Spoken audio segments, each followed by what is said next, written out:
శ్రోతలకు నా హృదయపూర్వక నమస్కారములు. మన శ్రోతలలో ఒక సోదరి ప్రశ్నను పంపటం జరిగింది. ఆ ప్రశ్న ఆధ్యాత్మిక మార్గము గురించి వివరించండి అని వారికి సంబంధించినటువంటి కొన్ని విషయాలు ప్రస్తావిస్తూ, ఇవన్నీ ఆధ్యాత్మికత కిందకే వస్తాయా అంటే, వారి కుటుంబ సభ్యులలో కొంతమంది భక్తి మార్గాలలో, దైవ మార్గాలలో, మత మార్గాలలో గురువులను అనుసరిస్తూ సాగుతున్నారు. వారంతా ఆధ్యాత్మిక జీవితం జీవిస్తున్నామని అనుకుంటున్నారు. అయితే దైవ మార్గాలలో, ఆ గురువుల దగ్గర, మత విధానాలలో వాళ్ళు చురుకుగా పాల్గొంటున్నారు. అక్కడ డబ్బు ఖర్చు పెడుతున్నారు, సేవలు చేస్తున్నారు, వాళ్ళు చెప్పినవన్నీ పాటిస్తున్నారు. వాటికి సంబంధించిన ఆచార సాంప్రదాయ విధాన పద్ధతులన్నీ ఇంట్లో పాటిస్తున్నారు. అన్నీ ఉన్నాయి. కానీ వ్యక్తిగతంగా వచ్చేటప్పటికి క్యారెక్టర్ సరిగా లేదు. ఘర్షణలు, గొడవలు, తప్పులు ఇవన్నీ వ్యక్తిగత గుణంలో ఉన్నాయి. కానీ పాటించేటప్పుడు మాత్రం మహాభక్తుల్లా, మహాగురువు శిష్యుల్లా, అంటే వారు ఒక గురువు దగ్గర దీక్షలు కూడా తీసుకున్నారు. అది వీరు ప్రస్తావించింది. ఆ దీక్షా జీవితం గడుపుతూ, ఆ మార్గంలో సాగుతూ, ఆ దేవుణ్ణి అనుసరిస్తూ, అవి ప్రచారాలుగా చేస్తూ, వీళ్ళు కూడా ఆ దీక్షా వస్త్రాలు కట్టుకుని ఆ కార్యక్రమాల్లో పాల్గొని తిరుగుతూ, వ్యవహార శైలిలో క్యారెక్టర్ పరంగా మాత్రం ఏమాత్రం గుణమార్పు లేదు. ఇదేంటి, ఇదంతా ఆధ్యాత్మికమేనా? ఇది ఆ సోదరి ప్రశ్న. ఆ సోదరి ఆ ఇంట్లోనే ఉన్నారు. ఆ సోదరి కూడా ఈ గురువు గారి దగ్గర దీక్ష తీసుకున్నారు. మొత్తం కుటుంబం అందరూ దీక్ష తీసుకున్నారు, అందరూ పాటిస్తున్నారు. కానీ కుటుంబ సభ్యులు ఎవరిలో కూడా గుణమార్పు లేదు. ఇంట్లో ఘర్షణలు అలాగే ఉన్నాయి, గొడవలు అలాగే ఉన్నాయి. క్యారెక్టర్లో, అంటే ఒక్కొక్కళ్ళకు ఉండేటువంటి క్యారెక్టర్లో గుణాలు, బుద్ధులు అలాగే ఉన్నాయి. దైవీ కార్యక్రమాలు ఆ గురువుకు సంబంధించినవి బాగా చేస్తున్నారు. చూసే వాళ్ళందరికీ మాత్రం మంచి భక్తులుగా, మహాభక్తులుగా, ఆ దైవ కార్యక్రమాలు నిర్వహిస్తున్న వాళ్ళుగా, ఆచార సాంప్రదాయాలు పాటిస్తున్న వాళ్ళుగా బయట వాళ్ళకి కనపడతారు. వ్యవహారాలకు వచ్చేటప్పటికి ధన సంబంధ విషయాల్లో కానీ, అహంకార సంబంధ విషయాల్లో కానీ, ఏదైనా కామ, క్రోధ, లోభ, మోహ, మద, మత్సర ఈ గుణ విషయాలలో ఏ మార్పు లేదు.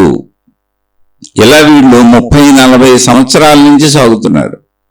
అంటే వాళ్ళు అక్కడ ఈ సోదరు అడిగే విషయం ఏంటంటే, ఆధ్యాత్మికము అంటే ఆ గురువు చెప్పినట్టు వినటం, ఆ దైవీ కార్యక్రమాలు చేయటం, ఆ మతాన్ని అనుసరించటం, ఆ దేవుణ్ణి అనుసరించటం, అక్కడ జరిగేటువంటి ఆ భక్తిపూర్వక లేదా ప్రచారపూర్వక ఆ కార్యక్రమాల్లో పాల్గొనటం, ఇదంతా ఆధ్యాత్మికము.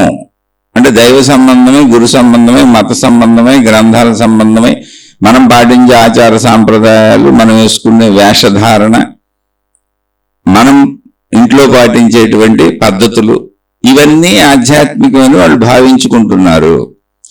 ఇప్పటి వరకు నేను కూడా అలాగే అనుకున్నాను. మీ శీర్షికలు విన్నాక ఆధ్యాత్మికము అంటే గుణమార్పు అనే భావన తెలిసింది. ఈ మధ్య కాలంలోనూ మీ శీర్షికలు విన్నాను. ఇప్పుడు అసలు నిజమైన ఆధ్యాత్మికత ఏమిటి? ఇప్పుడు మేము అందరం కుటుంబ సమేతంగా దీక్షలు తీసుకున్నాం, దీక్షా వస్త్రాలు కట్టుకుంటాం, ఆ గురువుల్ని, ఆ మాతాజీలని అనుసరిస్తాం, ఆ దేవుళ్ళని అనుసరిస్తాం, ఆ సంస్థకు సంబంధించి అన్నీ చేస్తాం. మమ్మల్ని చూసేవాళ్ళు మహాభక్తులు అనుకుంటారు. కాకపోతే మళ్ళీ గుణమార్పు లేదు. నేను మా కుటుంబ సభ్యులందరినీ గమనిస్తూ ఉంటాను, మేము ఘర్షణలు పడతా ఉంటాం ఇంట్లో. నాలో కూడా గుణమార్పు అంత కనపడట్లేదు. మరి ఇదంతా ఏంటి? మాలాగా చాలా మంది ఇలా గురువులను అనుసరిస్తున్నారు, మతాలను అనుసరిస్తున్నారు. మేమున్న చోటే అనేక మంది ఇలా ఉండటం నేను గమనించాను. మీరు ఇలా చేయండి, ఇవన్నీ చేస్తే భగవంతుడే మోక్షం ఇస్తాడు, మీరు ఆ దైవ సేవ చేయండి అని గురువులు నేర్పుతున్నారు. వాళ్ళు చెప్పిన విధానాలు, వాళ్ళు పెట్టిన సంస్థలో, ఆ సంస్థలో వాళ్ళు పెట్టిన విధానాలు, ప్రచారాలు ఏదైతే ఉన్నాయో, అక్కడ కార్యక్రమాలన్నీ దైవీ కార్యక్రమాలు, ఆ గురువులు, ఆ మాతాజీలు, ఆ సంస్థల కార్యక్రమాలన్నీ. ఇదే ఆధ్యాత్మికత. ఇదంతా కర్మయోగము అని చెబుతున్నారు. కాబట్టి ఇప్పుడు ఇదంతా కర్మయోగం అంటే దేవుడికి సంబంధించిన కర్మలు ఇల్లు వదిలిపెట్టి బయటికి వెళ్ళి చేయటం కర్మయోగం అని చెబుతున్నారు. అసలు నిజమైన ఆధ్యాత్మికత ఏంటి? ఇప్పుడు ఇది కర్మయోగమేనా? భగవద్గీతలో శ్రీకృష్ణ భగవానుడు చెప్పిన కర్మయోగం కానీ, ఆధ్యాత్మికతలో చెప్పబడుతున్న కర్మ భక్తి జ్ఞాన యోగాలు కానీ, ఇవన్నీ దీంట్లోకి వస్తాయా? ఇది కర్మయోగమేనా? దీనివల్ల మోక్షం వస్తుందా? ఇలా చాలా రాశారు ఆవిడ. అందులో మనకు ఉపయోగపడి చదివి వినిపించాను. ఇప్పుడు దీని గురించి కొంచెం మనలో మనమే విశ్లేషించుకున్నాం. మనం ఏం మాట్లాడుకున్న విశ్లేషణ, ఇది అవును ఇది కాదు అనేది ఏమి లేదు. ఎవరి పరిస్థితులను బట్టి వాళ్ళు జీవిస్తూ ఉంటారు, ఎవరికి నచ్చిన వాళ్ళు చేసుకుంటూ ఉంటారు. ఇక్కడ అందరికీ స్వేచ్ఛా స్వాతంత్రాలు ఉన్నాయి ఈ సృష్టిలో. కాబట్టి ముందు మనం చెప్పుకునేది కేవలం విశ్లేషణ, ఒక అవగాహన మనకు అర్థం అవటానికి. అసలు ఆధ్యాత్మికము అంటే నా పరంగా నేను ఫస్ట్ నుంచి చెబుతున్నా, ఆధ్యాత్మికము వ్యక్తిగతము, ఆత్మగూర్చిన అధ్యయనము ఆధ్యాత్మికము.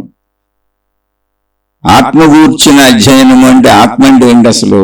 అంటే మహాత్ములు సృష్టి మొత్తం ఆవరించి ఉన్నటువంటి, సృష్టి మొత్తానికి ఆధారమై ఉన్నటువంటి శక్తి ఏది ఉన్నదో దానిని ఆత్మ అన్నారు. దానిని శరీరముతో అనుభవించలేం, దర్శించలేం, వినలేం. అలా ఎందుకని అంటే అది సూక్ష్మాతి సూక్ష్మమైనది, ఆకాశము వలె ఉన్నది. ఆకాశం మనకు ఎలా కనబడుతుంది? ఖాళీలా కనబడుతుంది, ఏమీ లేనట్టుగా కనబడుతుంది. అంటే మన శరీర నిర్మాణానికి అది అలా అనుభవం అవుతుంది.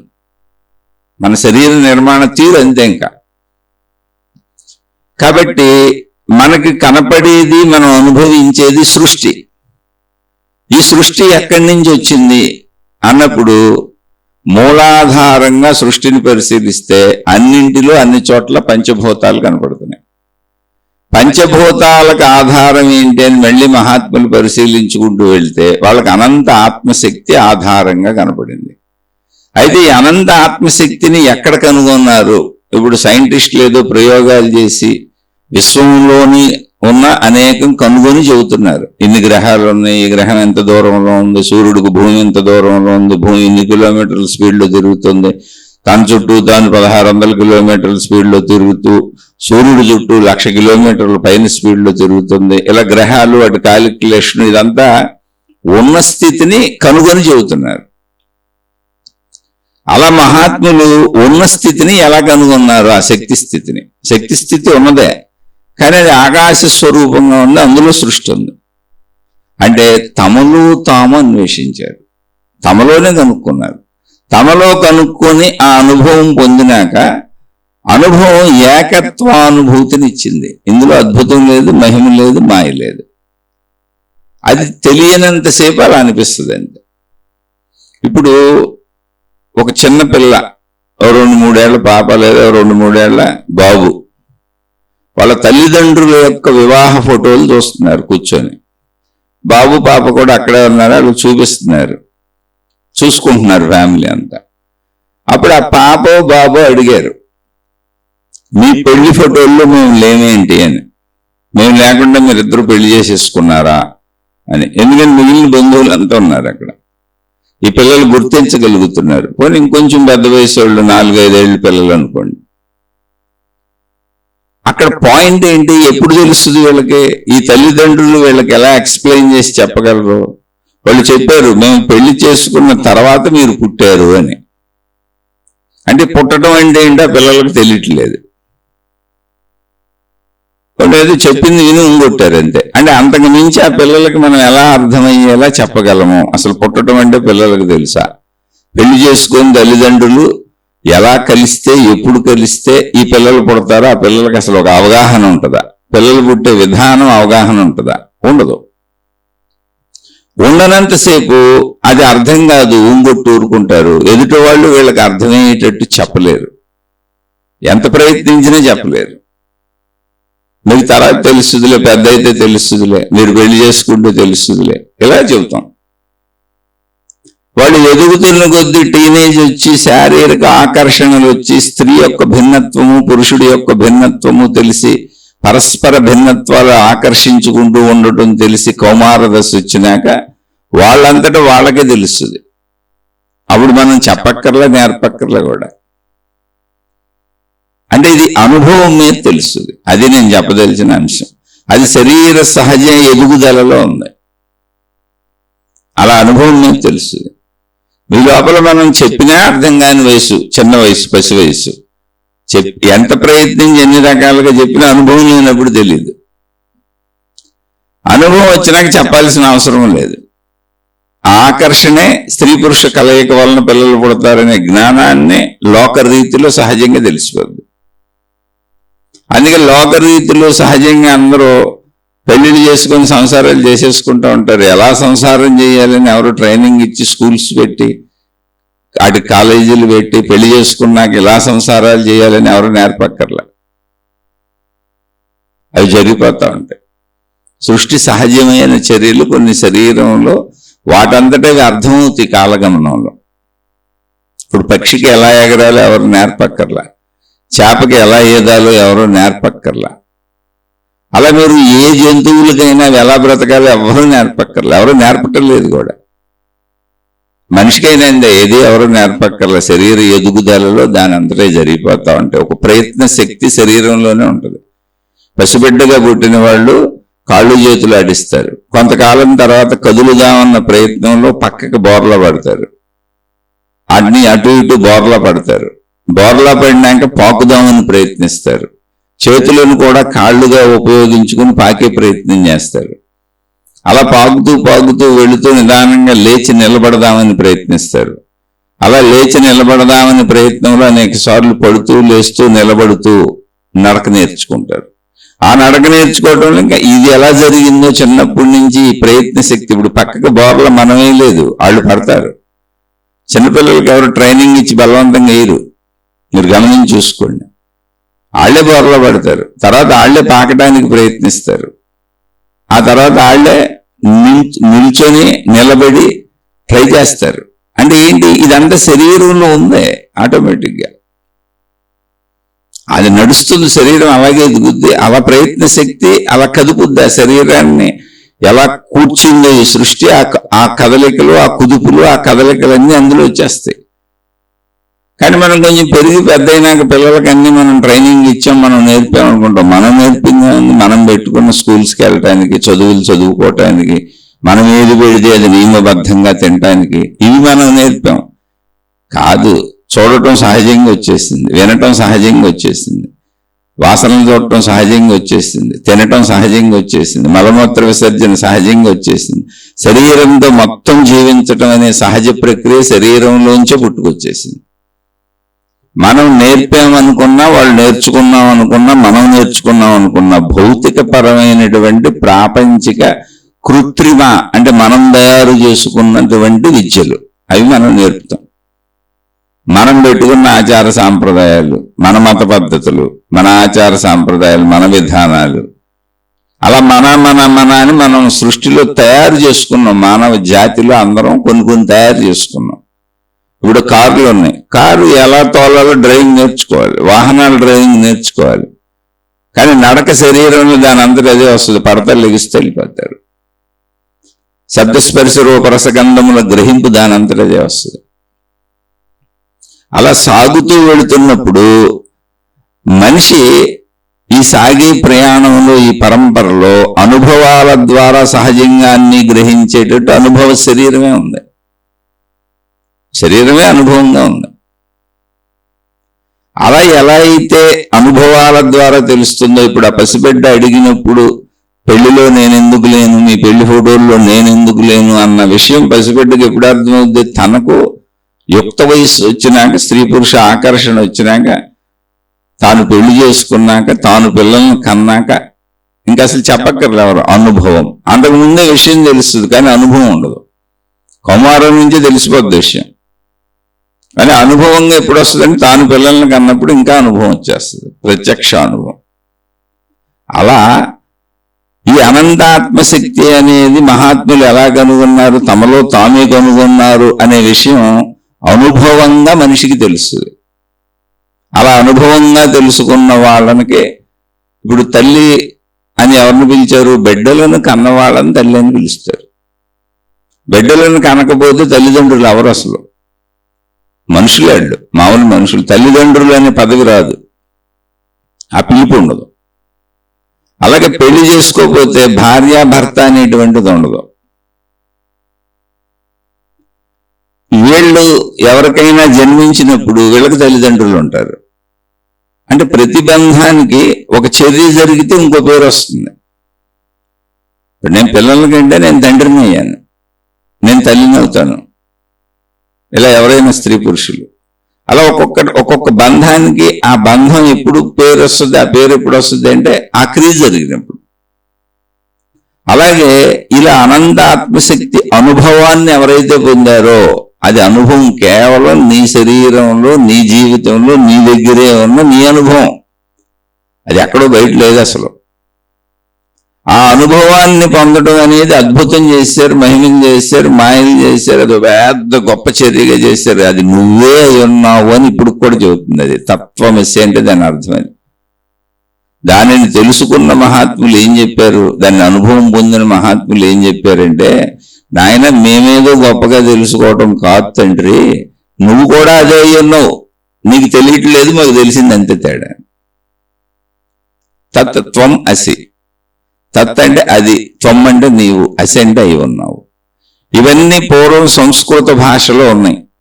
అయితే అప్పుడు మీరు సంస్కృత భాష ఎందుకు ఉన్నది అంటే, అప్పుడు అది సంస్కృత భాష చదువుకున్న వాళ్ళ భాష అన్నా ఉండాలి. ఇప్పుడు చదువుకున్న వాళ్ళు చూడండి, ఇంగ్లీష్ మాట్లాడతారు బాగా, హిందీ మాట్లాడతారు బాగా, మాతృభాష అందరికీ వస్తుంది, కానీ వేరే భాషలు కూడా మాట్లాడతారు, అవి చదువుకోవచ్చు. అలా చదువుకున్న వాళ్ళ భాష అన్నా అయి ఉండాలి, లేదా ఒకప్పటి ప్రపంచ నాగరికతలో వాడుక భాష అయి ఉండాలి. అంటే మనకు సంబంధించినటువంటి మన దేశంలో ఇక్కడ మనం పుట్టి పెరిగిన వాతావరణంలో వచ్చినవి అవన్నీ. అయితే ఇది ఒకప్పుడు చాలా వ్యాప్తంగా ఉండేది భారతదేశం అనేది. ఇప్పుడు తర్వాత విడిపోతూ బోల్డ్ వచ్చింది. ఇప్పుడు అదంతా స్టోరీ అనవసరం. చాలా వ్యాప్తమైనది భారతదేశం.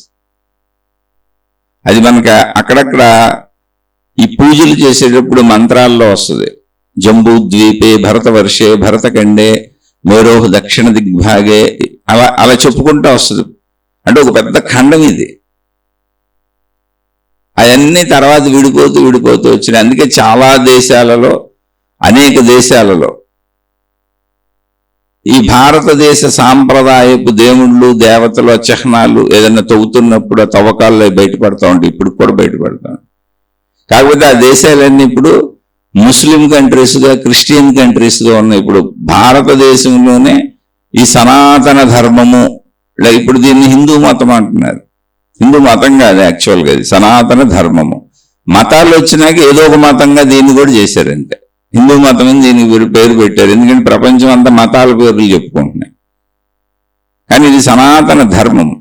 ఇది చాలా పెద్ద దేశం. ఇది ఆ పెద్ద దేశం ఇప్పుడు మనకు భౌగోళిక పరిస్థితుల్లో ఎందుకు ఇప్పుడు ఆడితే మనకు పని ఉన్నదో విషయం అర్థం చేసుకోవటానికి వెళ్తున్నాం. అప్పటి భాష సంస్కృతం అయి ఉండాలి, ఎందుకంటే గ్రంథాలన్నీ సంస్కృతంలోనే ఉన్నాయి. లేదా చదువుకున్న వాళ్ళ భాష సంస్కృతం అన్నాయి ఉండాలి, సంస్కృతం చదువు అన్నాయి ఉండాలి. అప్పుడు మొత్తం గ్రంథాలు అందులోనే ఉన్నాయి అంటే అర్థం ఏంటంటే బాగా బహుళ వ్యాప్తిలో ఉంది అదని.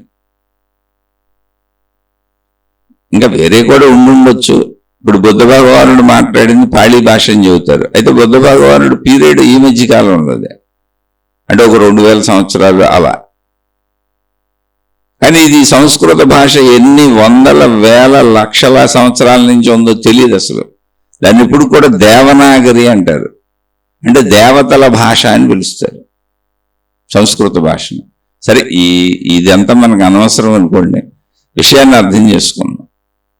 ఈ సంస్కృతంలో అంటే ఇప్పుడు ఈ తత్వమసి, ఈ అహం బ్రహ్మస్మి, అయమాత్మ బ్రహ్మ ఎక్కడి నుంచి వచ్చినాయని సామాన్యులకు తెలియదు. అంటే సంస్కృతం అంటే అదేంటంటే, ఎందుకంటే ఇప్పుడు సంస్కృతం ఎక్కడ వాడుక భాషగాను లేదు, చదువు భాషగాను లేదు, ప్రపంచ వ్యాప్తిలో లేదు అసలు. ఎవరో జీవనోపాధి కోసం కొంతమంది, అది పాడైపోకూడదు, తరతరాలుగా వస్తున్నటువంటి ఆధ్యాత్మిక జ్ఞాన సంపదని మనుషులకు అవసరమైందని కొంతమంది దాన్ని రక్షిస్తూ వస్తున్నారు. ఆ గ్రంథాలని, ఆ సంస్కృతంలో ఉన్న వాటిని ట్రాన్స్లేట్ చేస్తున్నారు తెలుగులోకి. అది తత్వమసి అంటే అది తత్తత్వం అసి, అది నీవే అయి ఉన్నావు. మరి నేనే అయి ఉంటే నాకు తెలియదేంటి అంటే, అసలు తెలుసుకుంటే కదా ఏదైనా తెలిసేది. ఇప్పుడు ఒక పసిబిడ్డ తల్లికి పుట్టి మంచమ్మ లేదా అమ్మ పక్కన పడుకొని ఉంది. ఇప్పుడు ఆ బిడ్డకి ఏం తెలుసు అసలు? నీకు తెలియదేంటి ప్రపంచం ఎంత ఉందని తెలియదా అంటే ఆ బిడ్డని అడిగితే ఏం చెప్పుద్ది? అది ఒక అవివేకమైన ప్రశ్న కదా. అలాగే మనం కూడా నాకు తెలియదేంటి, తత్వమేసండి, అహం బ్రహ్మస్మి, నేనే అనంతాత్మశక్తిని, నాకెందుకు తెలియదు, ఆయనకి ఎందుకు తెలిసింది, ఆవిడికి ఎందుకు తెలిసింది, నాకెందుకు తెలియదు అంటే అసలు నువ్వు ప్రయత్నించలా. ప్రయత్నిస్తే తెలుస్తుంది అంతే. ఇప్పుడు ఆ ప్రయత్నము అనేది కొంతమంది చేశారా? చేసిన మహర్షులు మహాత్ములు, వాళ్ళని మహర్షులు అని పిలిచారు. ఇందాక చెప్పుకున్నాం, బిడ్డలు పుడితే తల్లిదండ్రులు అవుతారు, పెళ్ళైతే భార్యాభర్త అవుతారు. అలా మనం పిలుచుకుంటున్న రిలేషన్స్ అన్నింటికి ఒక స్థితి ఉంటుంది. నువ్వు తమ్ముడు అవ్వాలంటే నీకు అన్నయ్య ఉండాలి, నువ్వు అన్నయ్య అవ్వాలంటే నీకు తమ్ముడు ఉండాలి. అలా ఒక స్థితికి పేర్లు. అలాగే అనంత ఆత్మశక్తి ఎరుకను పొందినటువంటి మహాత్ములు ఆ స్థితికి పేరు పెట్టారు. మోక్షము, ఆత్మసాక్షాత్కారము, దాన్ని బ్రహ్మము అని పిలిచారు. ఆత్మశక్తి అని పిలిచారు. ఏది? ఆ స్థితికి, ఆ శక్తి పేరు అది. ఆ శక్తి అనుభవం పొందిన వాళ్ళని జీవన్ముక్తులు, మహాత్ములు. ఇలా ఆ అనుభవం పొందిన వాళ్ళకి, ఆత్మసాక్షాత్కారం అయిన వాళ్ళకి, మోక్షం అయిన వాళ్ళకి, జ్ఞానోదయం కలిగిన వాళ్ళకి, జ్ఞానోదయం అన్న అంతే ఒకే స్థితి పేరు అది. రకరకాలుగా పిలిచారు. నిర్వాణము అన్నారు, నిర్వాణం అన్న అంతే. వాళ్ళని జీవన్ముక్తులని పిలిచారు. వాళ్ళనే మహాత్ములని, గురువులని అనుసరించారు. ఎందుకనంటే గురువులు ఎప్పుడయ్యారు అంటే ఇతరులకు మోక్ష జ్ఞానాన్ని, అంటే తాము పొందిన మోక్ష జ్ఞానాన్ని చెబుతున్నప్పుడు కొంతమంది వాళ్ళ దగ్గరికి వెళ్ళి మాకు చెప్పండి మేము వింటాము అంటున్నప్పుడు అనుభవం, అంటే మోక్షానుభవం పొంది చెప్తున్న వ్యక్తి గురువు అయ్యాడు. గురువు అని పిలిచారు. అంటే అది అస్థితి. పెళ్ళైతే భార్య అవుతుంది, పెళ్ళైతే భర్త అవుతాడు. అలా స్థితి అది. చెబుతున్న వ్యక్తి ఎవరో ఏది పడితే చెప్పేవాళ్ళు కాదు. గురువు అంటే మోక్షానుభవం తను పొంది ఉండాలి, జీవన్ముక్తుడు అయి ఉండాలి. అతను జీవన్ముక్తతని ఇంకోళ్ళకి చెప్పాలి. అది కూడా ఎవరికి ఆసక్తి ఉండొచ్చిన వాళ్ళకి. అప్పుడు అతనిని, ఆ చెబుతున్న వాళ్ళని, అతనైనా ఆమెనా గురువు అన్నారు. అంటే ఆ స్థితి పేరు అది, ఆ చెప్పే స్థితి పేరు. నేర్చుకుంటున్న వాళ్ళని శిష్యుడు అన్నారు. ఇలా అన్నింటికీ పదాలు తయారైంది. వాళ్ళనే మహాత్ములు అంటే మహా ఆత్మను, సృష్టి మొత్తం వ్యాపించి ఉన్నటువంటి మహా ఆత్మను అనుభవం పొందిన వాళ్ళు. ఎక్కడ పొందారు? వాళ్ళల్లో వాళ్ళే మళ్ళీ ఎప్పుడు చెప్పుకుంటున్నారు. ఇది అసలు ఒరిజినల్గా ఆధ్యాత్మికత అంటే. దాన్ని ఆత్మ అని పిలిచారు. ఆ ఆత్మ గూర్చిన అధ్యయనము, అది ఆధ్యాత్మికత. అధ్యయనం జరుగుతుంటే ఆధ్యాత్మికత. కానీ ఆత్మను ఎక్కడ కనుగొన్నారు వాళ్ళు? తమలో తామే కనుగొన్నారు. అంటే ఇప్పుడు ఆత్మ విద్య అనేది ఎక్కడికి వెళ్ళాలి? నాలోకి నేను వెళ్ళి నన్ను నేను పూర్తిగా చూసుకోవాలి. ఆ ఆత్మశక్తే మనం విడివిడిగా భావించుకుంటున్న సృష్టి మొత్తంలో ప్రాణశక్తిగా ఉంది అని చెప్పారు. ఇప్పుడు ఆత్మశక్తిని ఎలా తెలుసుకోవాలండి? మేము ఇప్పుడు మాలోకి వెళ్ళాం, ఎలా తెలుసుకోవాలి అంటే, నాయన దానికి ఏం కన్ఫ్యూజ్ అవ్వక్కర్లేదు, అంతా నీకు తెలిసిన విధానంలోనే సాగుతుంది, కానీ నువ్వు దాన్ని తెలుసుకునే ప్రయత్నం చేయట్లేదు అంతే అన్న. అయితే చెప్పండి అంటే, నీకు ఇప్పుడు మనిషి, నీకు శరీరం ఉందా? ఉంది సార్. ఓకే. నీకు మనసు ఉందా? ఉంది సార్. ఓకే. శరీరము మనసు అసలు ఉండాలంటే నువ్వు బ్రతికున్నావు, ఇప్పుడు నేను ఉన్నాను అని నువ్వు అనాలి అంటే, అంటున్నావు అంటే, నీకు ప్రాణశక్తి ఉందా లేదా? ఉందండి. ఓకే. ప్రాణశక్తి లేకపోతే ఏమంటున్నారు? చనిపోయారు అంటున్నారు. చనిపోవటం అంటే ఏంటి? ఏం చేస్తారు? చనిపోవటం అంటే ఏముందండి? నా శరీరం కదలదు, అప్పుడు నీకు మనసు ఉందా లేదా తెలియదు, చనిపోయిన వాడు ఎవరు చెప్పలేదు. మరి ఏమవుతుంది అప్పుడు? శరీరం శిథిలం అయిపోతుంది.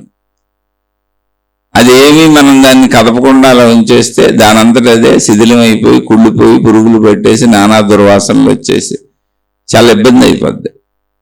అందుకని దాన్ని తీసుకెళ్లి పూజ చేయటమో కాల్ చేయటమో చేస్తున్నారు. అది మళ్ళీ సాంప్రదాయాలు మతాలు ఏర్పరచుకున్నారు, ఆ పద్ధతుల్లో చేసుకుంటున్నారు. ఇది విధానం. అంటే ఇప్పుడు నేను బ్రతికున్నాను అంటే అర్థం ఏంటి అంటే ప్రాణశక్తి ఉందండి నాలో. అది మరి నీకేమేం తెలుసు? శరీరం తెలుసండి, మనసు తెలుసండి. మనసు అంటే ఏంటి? నా లోపల ఉన్న సర్వ ఆలోచనలు, చిన్నతనం నుంచి ఇప్పటి వరకు నేను గ్రహించినటువంటి సర్వ విషయాలు, నా గుణము, నా స్వభావం, నా ప్రవృత్తి, నా ప్రవర్తన అన్ని మొత్తంగా మనసు, నేను అన్న భావన మొత్తంగా కలిపి ఆ మనసులోంచి వస్తుంది. నాకు మనసు నాకు కదలకపోతే నేను అసలు ఎవరో నాకు తెలీదు.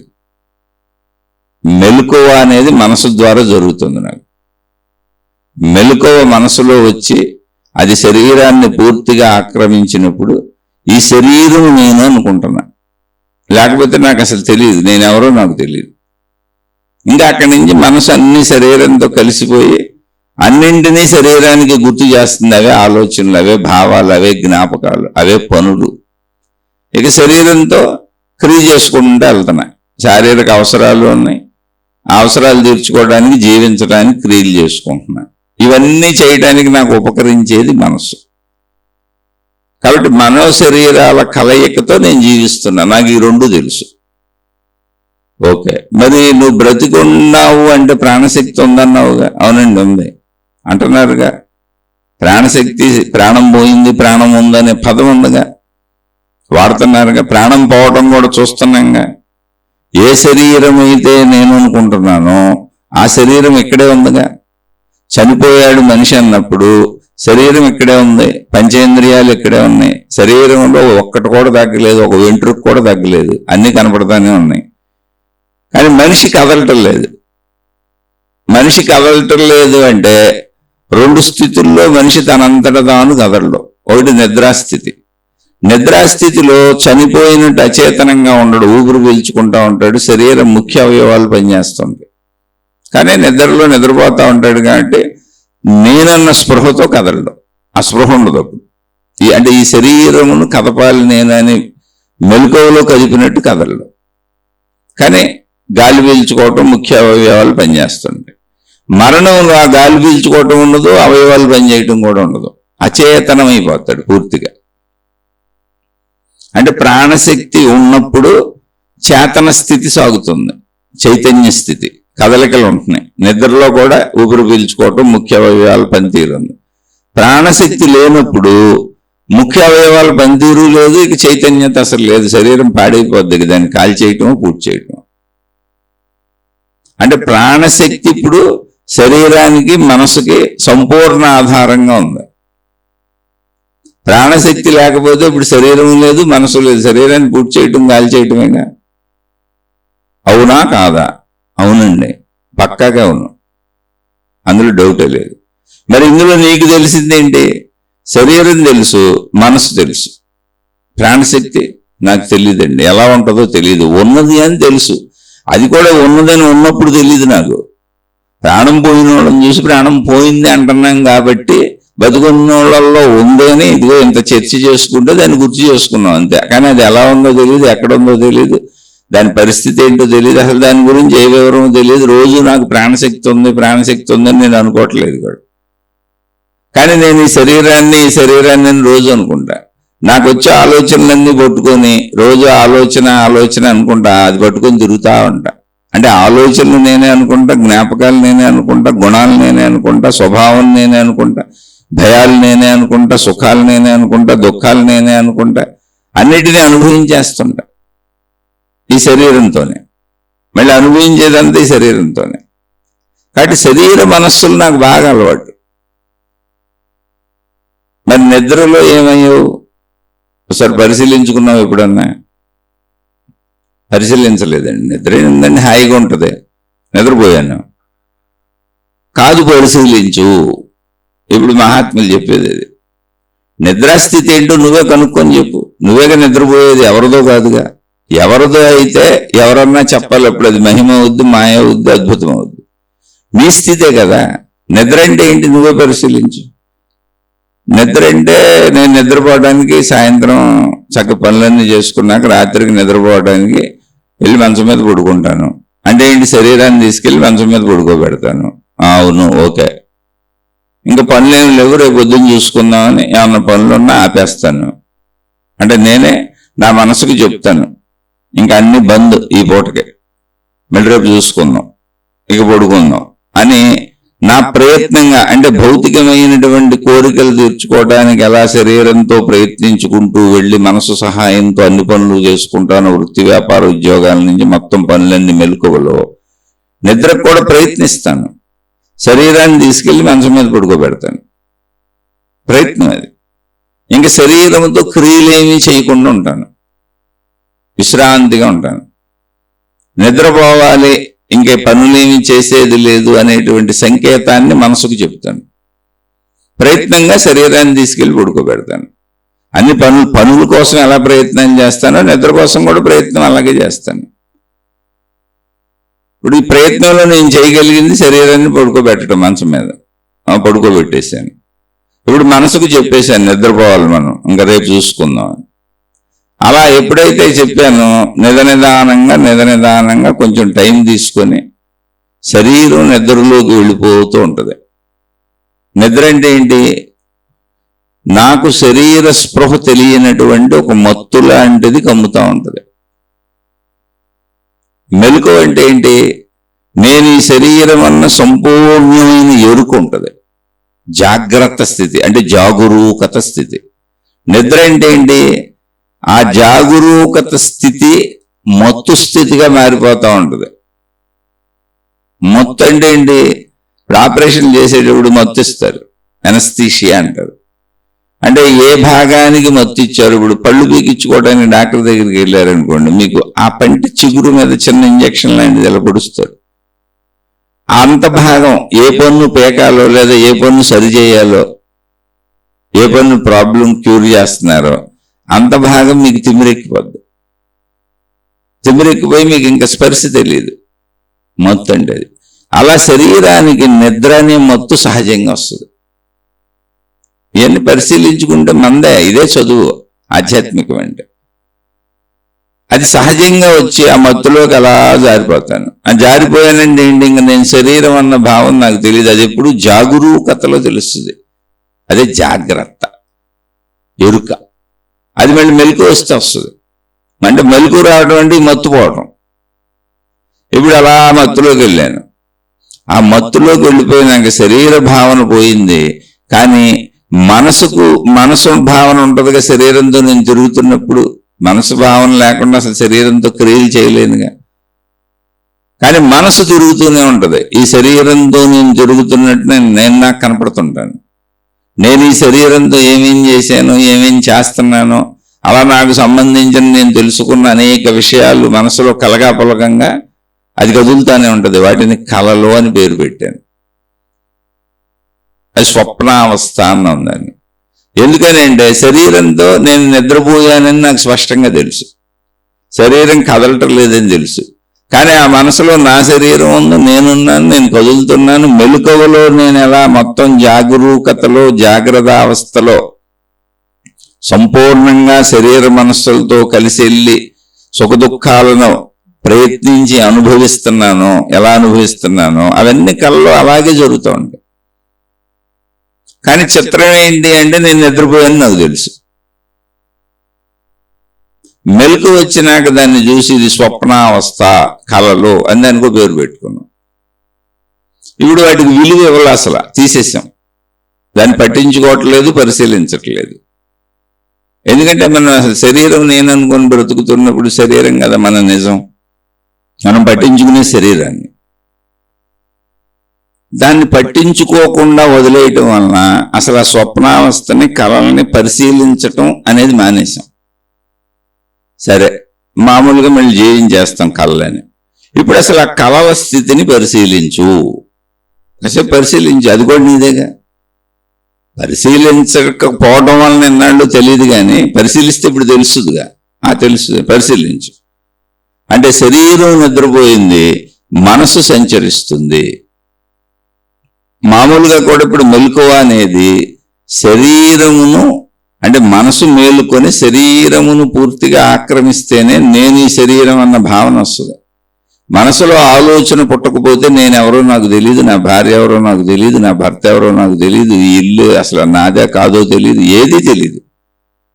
మనసు శరీరమును కలవకపోతే తెలియదు అన్న స్థితిలో ఉండిపోతాను. అసలు తెలుసు అన్న స్థితికి మూల కారణమే మనసు. కాబట్టి తెలిసినవన్నీ ఎక్కడున్నాయి? ఇప్పుడు మనసుగా ఉన్నాయి. లక్షల కోట్లు ఉన్నాయి, అందులో ఉన్నాయి అన్ని. అది శరీరాన్ని కదిపి దాంతో కలిపి నడుస్తుంది.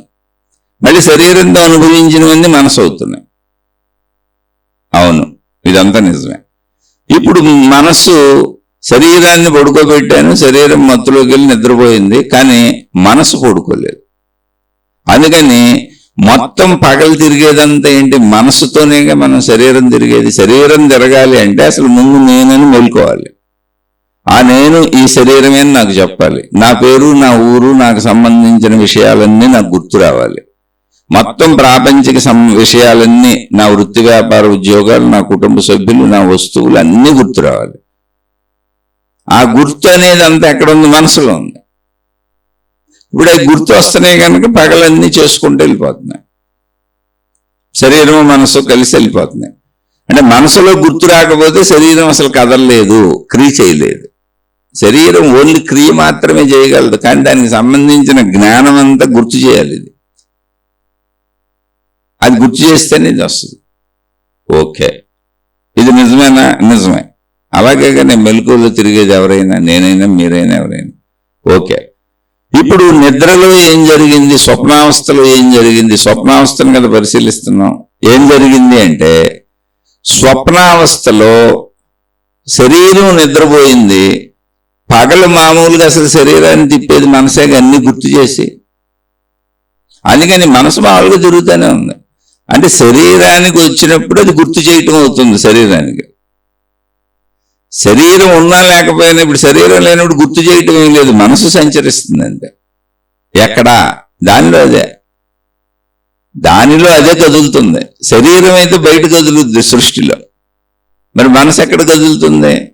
మనసు దానిలో అదే కదులుతుంది. ఇప్పుడు మనకు ఆలోచనలు ఎక్కడ పడుతున్నాయి? నాలోనే. కానీ శరీరం ఎక్కడ కదులుతుంది? సృష్టిలో బయట ప్రదేశంలో కదులుతుంది. ఈ ప్లేస్ నుంచి ఇంకో ప్లేస్కి వెళ్తుంది, ఈ మనిషి నుంచి ఇంకో మనిషి దగ్గరికి వెళ్తుంది, ఈ వస్తువు నుంచి ఇంకో వస్తువు దగ్గరికి వెళ్తుంది. అనుభవాలు అంటే అవే. అంటే శరీరానికి కదలికలు ప్రదేశంలో ఉన్నాయి, సృష్టిలో ఉన్నాయి, బయట భూమి మీద ఉన్నాయి, మనుషులతో ఉన్నాయి, జంతువులతో ఉన్నాయి, చెట్లు పుట్ల చేమలతో ఉన్నాయి, సృష్టితో ఉన్నాయి. కానీ మనో కదలికలు ఎక్కడున్నాయి? దానిలోనే ఉన్నాయి, దాంతోనే ఉన్నాయి, అక్కడే ఉన్నాయి, అదే ప్రదేశంలో ఉన్నాయి. ఏ ప్రదేశం అది? అది నాలో ఉంది, ఎక్కడుందో నాకు తెలియదు. నాలో ఉందని నాకు తెలుసు. నాలో అంటే ఈ శరీరంలో, ఈ శరీరంతో అనుసంధానింపబడి ఉంది అది. అందుకని నాకు శరీరంలో పుడతాయి ఆలోచనలు, అంతవరకు తెలుసు.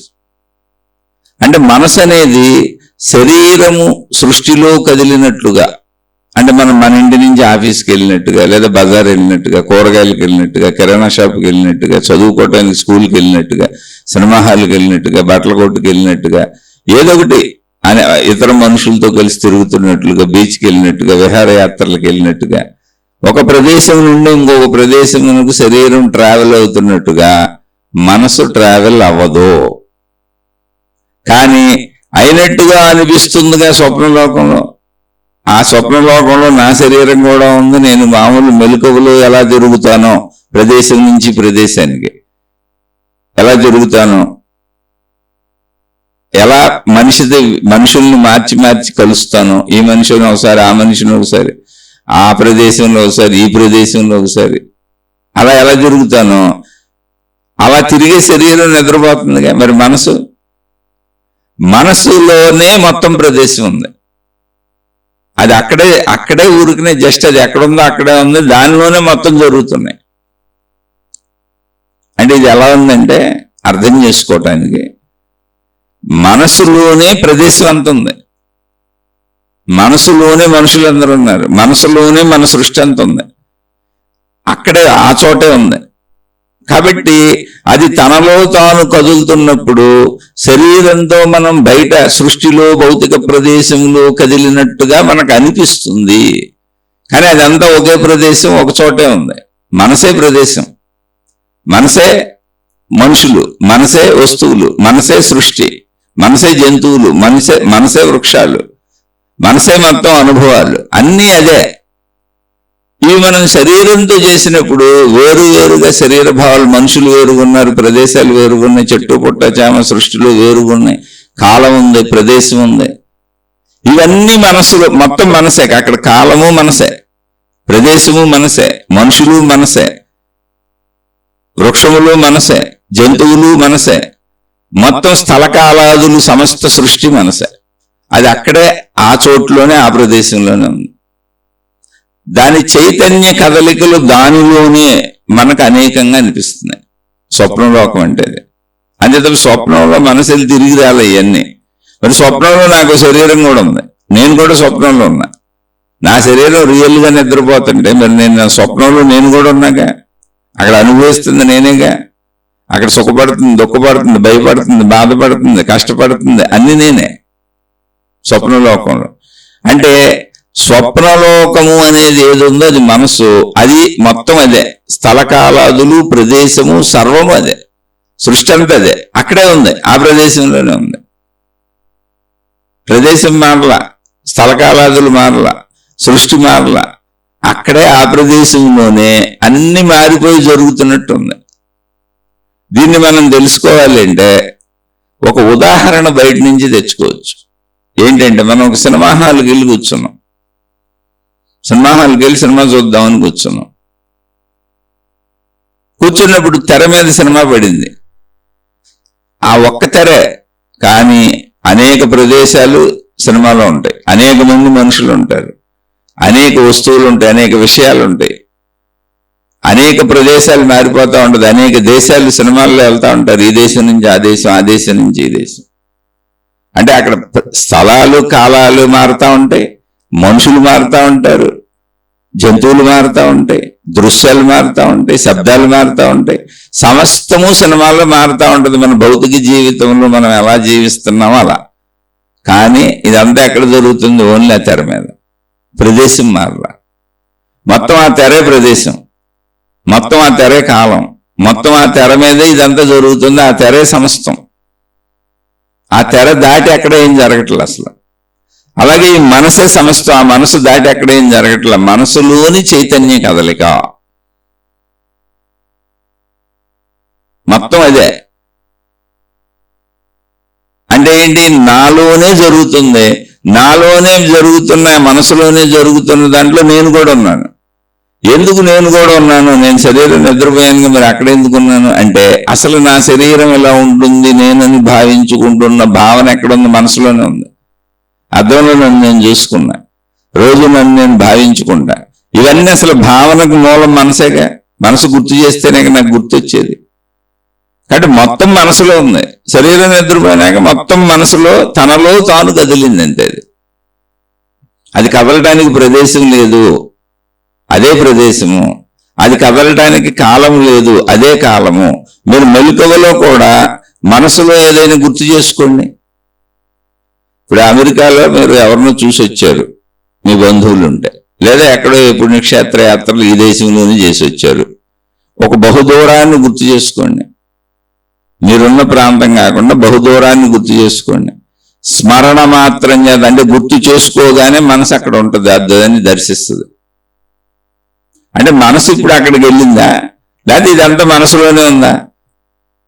అదే శరీరం అక్కడికి వెళ్ళాలంటే అక్కడ మళ్ళీ స్థలకాలాదులు వర్తిస్తాయి.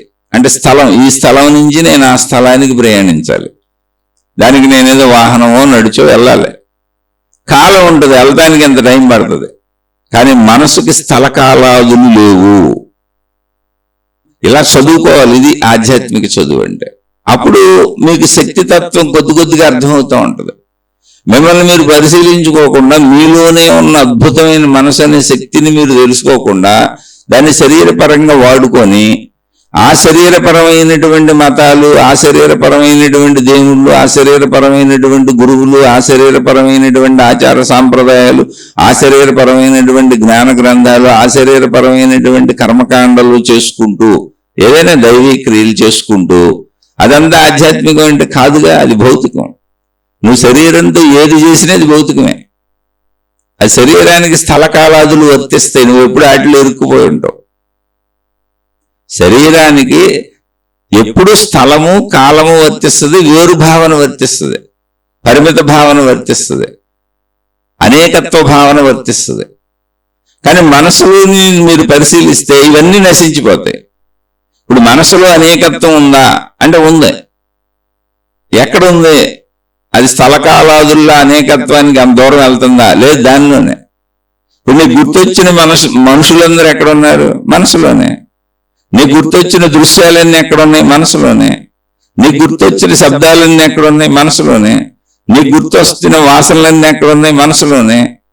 నీకు గుర్తొస్తున్న అనుభవాలన్నీ ఎక్కడున్నాయి? మనసులోనే.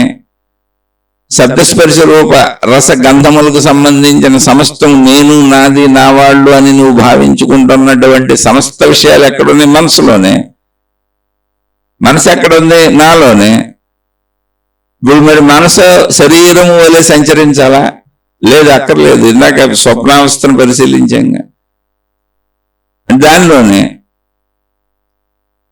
అంటే దానిలోనే దాని కదలికలు మనకు అనంత సృష్టిగా అనిపిస్తున్నది. సినిమా తెర మీద సమస్త విశ్వాన్ని చూసినట్టు నా కళ్ళలో నేను కూడా ఉంటాను. ఇప్పుడు ఆ సినిమాలో యాక్ట్ చేసిన యాక్టర్ కూడా హాల్లో సినిమా కూర్చొని సినిమా చూస్తున్నాడు అనుకోండి, యాక్షన్ భలే చేశాను అనుకుంటుంటాడు. అతను కూడా ఉండొచ్చు అక్కడ. సేమ్ మనసు ఇలా పనిచేస్తూ ఉంటుంది శరీరంతో. అంటే ఇక్కడ ఈ చెప్పదలిచిన అంశం ఏంటంటే, శరీరానికి స్థలము ప్రదేశం ఉంది. ఈ ప్రదేశం నుంచి ఇంకో ప్రదేశానికి వెళ్తాను. ఆ వెళ్ళటానికి కాలం ఉంది, ఇంతకాలం అని పడుతుంది. శరీరానికి పరిమిత భావన ఉంది, నేను ఇంత ఉన్నాను అని పరిమిత భావన. నాకు భిన్నంగా బోల్డ్ సృష్టి ఉందని, మళ్ళీ నాకు వేరుగా అనేక మంది మనుషులు ఉన్నారని, నాకు వేరుగా అనేక వృక్షాలు, చెట్లు సృష్టి ఉంది. అనేకత్వ భావన ఉంది, పరిమిత భావన ఉంది, స్థలకాలాదుల భావన ఉంది. అదే మనసులోకి వచ్చేటప్పటికి మీరు జాగ్రత్తగా పరిశీలిస్తే మనసుకి స్థలము లేదు, మనసే స్థలము. మనసుకి కాలము లేదు, మనసే కాలము. అసలు కాలం లేదు స్మరణ మాత్రం చేత. దానికి స్థలము లేదు, అది అక్కడక్కడే అన్ని స్థలాలనే. ఇప్పుడు హిమాలయాలు చూసి వచ్చాం అనుకోండి, గుర్తు అది హిమాలయాలు ఇక్కడే కనపడతాయి, నాలో నాకే కనపడతాయి. మనోదర్శనం. అందుకే అది గుర్తు రావటం అనే ప్రక్రియ వలన శరీరంతో జీవించడం కుదురుతుంది. కానీ గుర్తు రావటం అనే ప్రక్రియలో ఎక్కడ గుర్తు వస్తున్నాయి? కోటాను కోట్ల విషయాలు అదే మనసులో. అది ప్రదేశం కావచ్చు, అది కాలం కావచ్చు, ఏదైనా కావచ్చు. అందుకని మనసుకుని మీరు పరిశీలిస్తే దానికి స్థలము లేదు, కాలము లేదు. అదే స్థలము, అదే కాలం. ఎందుకు లేదు అంటే స్థలం అదే, కాలం అదే. ఇప్పుడు లేదు అంటే ఏం చెప్పాలి? ఎందుకు లేదు? అక్కడ జరుగుతుందిగా. స్థలకాలాదులతో కూడిన కదలికలన్నీ స్వప్నావస్థలు జరుగుతున్నాయిగా. స్వప్నావస్థలో స్థలకాలాదులు నా శరీరం కూడా ఉందిగా. కానీ మనసుకు వచ్చేటప్పటికి ఏమైందంటే అదే స్థలం అయిపోయింది. అంటే మొత్తం స్థలం అంతా మనసే, మొత్తం కాలం అంతా మనసే. మరి అందులో నేను కూడా ఉన్నాను, అనేక మంది మనుషులు ఉన్నారు, దృశ్యాలు ఉన్నాయి, సృష్టి అంతా ఉంది. అవును, మొత్తం సృష్టి అంతా మనసే, అనేకత్వం అంతా మనసే. ఇప్పుడు అనేకత్వం అంతా ఒకే మనసుగా ఉంటే ఇప్పుడు దాన్ని అనేకత్వం అనాలా, ఏకత్వం అనాలా? అనేకత్వం అంతా ఒకే మనసులో ఉంది, ఒకే చోట ఉంది, ఒకే ప్రదేశం. అది ఒకే ప్రదేశం, ప్రదేశం అంతా అదే, భిన్న ప్రదేశాలు లేవు దానికి. అప్పుడు దాన్ని ఏక ప్రదేశం అనాలా, అనేక ప్రదేశం అనాలా? అనేక ప్రదేశాలు అనాలా? ప్రదేశంలో అనేకత్వం ఉందా? ఎందుకని అదే ప్రదేశంలో అన్ని కలుగుతున్నాయి, అన్ని దృశ్యాలు చూస్తున్నా, అన్ని ప్రదేశాలు చూస్తున్నా. కాబట్టి ప్రదేశము అదే, ఏక ప్రదేశము. అదే ప్రదేశంలో కాలాలు, అనేక కాలాల్లో పగలో రాత్రి పనులు భౌతికంలో ఎలా చేస్తానో అలా అనేక కాలాలను అక్కడే కలగంటున్నా అదే ప్రదేశంలో. ఇప్పుడు దానికి కాలం ఉందా? అనేక కాలాలు అనాలా, ఏకకాలం అనాలా? అంటే అసలు కాలస్వరూపమే అది, అందుకని దానికి కాలమే లేదు. కాలస్వరూపమని ఎందుకన్నాం? కాలం మనకు అనుభవంగా ఉంది కనుక. మనకు అనుభవం ఉన్న విషయాలు మాట్లాడుకుంటున్నాం. శరీరంతో అనుభవం ఉంది, శరీరానికి కాలానుభవం ఉంది. మరి కాలం అనేదాన్ని అది అక్కడే గుర్తు చేసుకుంటుంది అనేక కాలాలని. కాబట్టి కాలస్వరూపం అది, ప్రదేశ స్వరూపం అది. ఓకే, నాకంటే భిన్నంగా అనేక మంది మనుషులు ఉన్నారుగా, దాన్ని కూడా అనుభవిస్తున్నాగా. ఎక్కడ అనుభవిస్తుంది అది? అక్కడే, దానిలోనే, తనతోనే, తానే. అంటే అనేకత్వం అదే. మనకు బయట భిన్నత్వం కనపడుతుందిగా, అనేకత్వం ఉంటేనే భిన్నత్వం కనపడేది. మరి దీనిలో భిన్నత్వం అదే, అనేకత్వం అదే. ఇప్పుడు భిన్నత్వము అదే, అనేకత్వము అదే అయినప్పుడు దాన్ని ఏమనాలి? ఏకత్వం అనాలా, భిన్నత్వం అనాలా, అనేకత్వం అనాలా? ఏకత్వము అవుతుంది. ఎందుకని? అక్కడే భిన్నత్వం మనకు అనిపిస్తుంది అంతే. అదే శక్తి, అదే మనోశక్తి భిన్నత్వంగా అనిపిస్తుంది శరీరంతో గ్రహించటం వలన. కానీ అదే శక్తిలో, అదే ప్లేస్లో ఉంది భిన్నత్వము అనే భావన, సృష్టి భావన. శరీరం నిద్రపోయిందిగా. కాబట్టి ఇప్పుడు అది స్థలమదే, కాలమదే, ప్రదేశమదే. స్థలమన్నా ప్రదేశమన్నా ఉంటారు. అది జాగ్రత్తగా అర్థం చేసుకుంటే పెద్ద గొప్ప విషయం కాదు. దీని మీద స్థిరపడి కూర్చోవాలి మనసు. అర్థం చేసుకొని దాంట్లో స్థిరతతో కూర్చోవాలి మనం. అందుకని పదే పదే చెప్పుకోవాలి. అంటే తప్పింది బాహ్యంలో అసలు దొరకదు. మీకు దేవుడి దగ్గర ఎందుకు దొరుకుద్ది? మీ మనసు కదా. దేవుడి దగ్గర, మతం దగ్గర, గురువు దగ్గర, జ్ఞాన గ్రంథాల దగ్గర ఎలా దొరుకుద్ది? జ్ఞాన గ్రంథం దగ్గర ఇలాంటి ఆత్మజ్ఞాన చదువులు ఇలా మహాత్ములు చేస్తే దొరకవచ్చు. భౌతికమైన క్రియలు మీరు ఎన్ని చేసినా, అలా దైవ క్రియలు చేయండి, మత క్రియలు చేయండి, ఏ క్రియలు చేసినా ఎందుకు దొరుకుద్ది? అవి శరీరపు క్రియలు కదా. అందుకని ఆధ్యాత్మికం వ్యక్తిగతం, నిన్ను నువ్వు తెలుసుకోవటం అంతే. ఇప్పుడు స్థలం అదే, కాలం అదే, భిన్నత్వం అదే, అనేకత్వం అదే. భిన్నత్వము అనేకత్వం అదే అన్నప్పుడు ఏమనాలి? ఏకత్వం అనాలి. అంటే ఆ ఏకత్వంలోనే భిన్నత్వం అనిపిస్తుంది, భిన్నత్వంలోనే ఏకత్వం ఉంది. ఇప్పుడు భిన్నత్వం నాకు అనిపిస్తుందిగా కళ్ళలో, నేను వేరు వాళ్ళు వేరు, నేను కూడా ఉన్నాగా, అక్కడ తిరుగుతున్నాగా. అంటే అసలు సృష్టి మొత్తం అది. ఇప్పుడు ఎందుకని? నేను కూడా ఉన్నా అందులో. నన్ను కూడా సృష్టించింది నా మనసు. సృష్టించింది అంటే అర్థమైంది, నేను నాకు తెలుసు కాబట్టి. ఏమి లేదు, ఏం సృష్టించాల, తెలిసినవన్నీ అక్కడ ఉన్నాయి. మహిమల్లో, మాయల్లో, అద్భుతాల్లో తెలిసింది మనసు అంతే. తెలిసినవి అన్నీ కలిసి మనసు. నేను కూడా నాకు తెలుసుగా, కాబట్టి అక్కడ నేను కూడా ఉన్నా.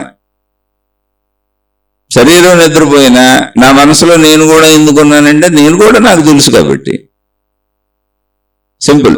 నేను కూడా నాకు తెలిసినప్పుడు శరీరంతో నేను అనుభవించేవన్నీ ఏంటి? సుఖము, దుఃఖము. కాబట్టి మనసులో మళ్ళీ నేను నాకు తెలిసింది నేను అనుభవించటమేగా. నేను నాకు తెలుసు, నేను అనుభవిస్తున్నానని నాకు తెలుసు, అనుభవాలు నాకు తెలుసు, అవి సుఖ దుఃఖాలుగా ఉన్నాయి. అందుకని మనసులో కూడా సేమ్ నాకు తెలిసినవన్నీ మళ్ళీ నేను అనుభవిస్తున్నట్టు, సుఖ దుఃఖాలకు లోనవుతున్నట్టు ఉంటుంది. ఎందుకు? తెలిసిందే ఉంటుంది మొత్తం అక్కడ, కానీ అదే ప్లేస్లో ఉంటుంది. అంటే ఇప్పుడు భిన్నత్వముగా అనిపిస్తుంది మనసు యొక్క ఏకత్వమే. అంటే భిన్నత్వంలోనే ఏకత్వం ఉంది, ఏకత్వంలోనే భిన్నత్వం ఉంది. ఎక్కడ? మనసులో. అది ఒకటే. అంటే మనసులో ఉన్న భిన్నత్వము, ఏకత్వము వేరువేరు కాదు.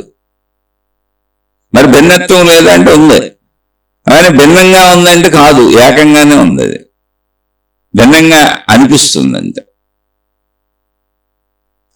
ఓకే, ఇప్పుడు మనసులో సుఖభావన ఉందా? ఉందిగా. మరి నేను కళల్లో సుఖపడుతున్నాగా. దుఃఖభావన ఉందా? ఉందిగా, నేను కళల్లో దుఃఖపడుతున్నాగా. భయభావన ఉందా? ఉందిగా, భయపెడుతున్నాగా. ఇప్పుడు దుఃఖభావన, సుఖభావన, భయభావన ఎక్కడ ఉన్నాయి? అక్కడే ఉన్నాయి. ఆ ఒక్కచోటే ఉన్నాయి, ఆ ప్రదేశంలోనే ఉన్నాయి, ఆ స్థలంలోనే ఉన్నాయి, ఆ కాలంలోనే ఉన్నాయి. అన్నీ అక్కడే, అప్పుడే, ఒకే చోట ఉన్నాయి. అప్పుడు భయము, దుఃఖము, సుఖము వేరు వేరు భావనలని చెప్పడానికి కుదురుతుందా? శరీర పరిమితులు కుదురుతుంది. ఎందుకని? ఇప్పుడు స్థలకాలదులను ఇప్పుడు నేను దుఃఖంగా ఉన్నానండి, కాసేపాకి నేను సంతోషంగా ఉండొచ్చు, ఇంకాసేపాకి నేను భయపడవచ్చు. అది వేరు. ఏది? శరీరంతో మెలకువలో ఉన్నప్పుడు. కానీ మనసులో భయం అక్కడే ఉంది, దుఃఖం అక్కడే ఉంది, సుఖం అక్కడే ఉంది. కోపం అక్కడే ఉంది, దయ అక్కడే ఉంది, జాలి అక్కడే ఉంది, ప్రేమ అక్కడే ఉంది, ఈర్ష్య అక్కడే ఉంది, అసూయ అక్కడే ఉంది, ద్వేషం అక్కడే ఉంది, చెడు గుణాలు సమస్తం అక్కడే ఉన్నాయి, మంచి గుణాలు సమస్తం అక్కడే ఉన్నాయి. అంటే ఇప్పుడు అన్ని అక్కడే అదే అయినప్పుడు దాన్ని అనేకం అనొచ్చా? అంటే ఏకములో అనేకం అనిపిస్తున్నది. ఎందువలన? శరీర భావన వలన. అందులోంచి శరీర భావన తీసేస్తే జాగ్రత్తగా అర్థం చేసుకోగలిగితే అదంతా ఒకటే అని తెలుస్తుంది. ఇప్పుడు దాకా మనం మాట్లాడుకున్న సుఖభావన, దుఃఖభావన, భయభావన, స్థల భావన, కాల భావన, పరిమిత భావన, భేద భావన, ఇవంతా దేనికి సంబంధించినవి? శరీరము వలన, శరీరానికి సంబంధించినవి. శరీరానికి స్థలకాలాదులు ఉన్నాయి, శరీరానికి ప్రయత్నం ఉంది, శరీరం కదలటం ఉంది, ప్రదేశంలో నడవటం ఉంది, దానికి కాలము ఉంది, కాల పరిధి. ఎంతసేపు నడిచాను, ఎంతసేపు తిన్నాను, ఎంతసేపు కూర్చున్నాను, ఎంతసేపు చూశాను, ఇవన్నీ కాల పరిధి ఉంది. నేను ఇంతే ఉన్నాను, నాకు భిన్నంగా ఇంత సృష్టి ఉందని పరిమిత భావన ఉంది, భేద భావన ఉంది. దాని వలన భయభావన వచ్చింది, దాని వలన సుఖభావన వచ్చింది, దాని వలన దుఃఖ భావన వచ్చింది. అలా వచ్చినవన్నీ మనసులో ఒకే చోట ఉన్నాయి. ఇప్పుడు అందులోంచి శరీర భావాలన్నీ తీసేస్తే, అంటే భయభావన శరీరాన్ని తీసేసాను, శరీరానికి ఇచ్చేద్దాం. దుఃఖ భావన శరీరాన్ని తీసేసాను, శరీరానికి ఇచ్చేద్దాం. సుఖభావన తీసేసాను, శరీరానికి ఇచ్చేద్దాం. ఇప్పుడు భయం లేదు, దుఃఖం లేదు, సుఖం లేదు, తీసేసాను.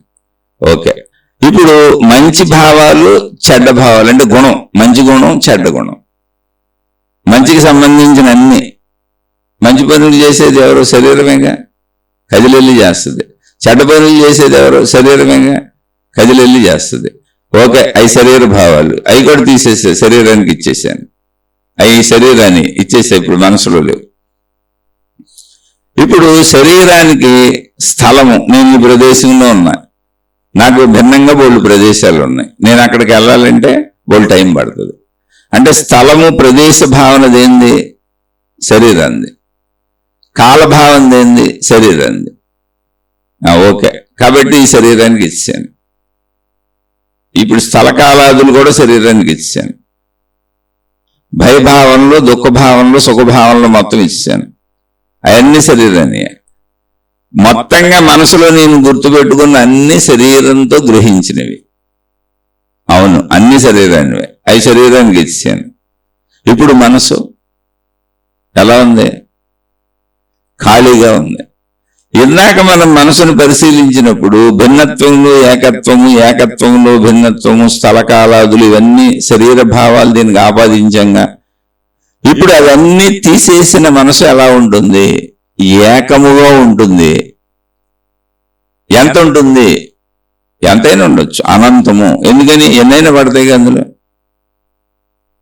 అనంతం. అనంతం అంటే పెద్దది, వ్యాపించి ఉన్నదని కాదు. దాంట్లో ఎన్నైనా పడతాయి, దాంట్లో ఎన్నైనా పడుతున్నప్పుడు దాని కొలత లేదు. అనంతం అంటే అర్థమైంది, దాని కొలత లేదు. అసలు కొలవాలన్న భావనే పుట్టదు. ఆ కొలత భావన పుట్టేది శరీరానికి, మనసుకు పుట్టదు.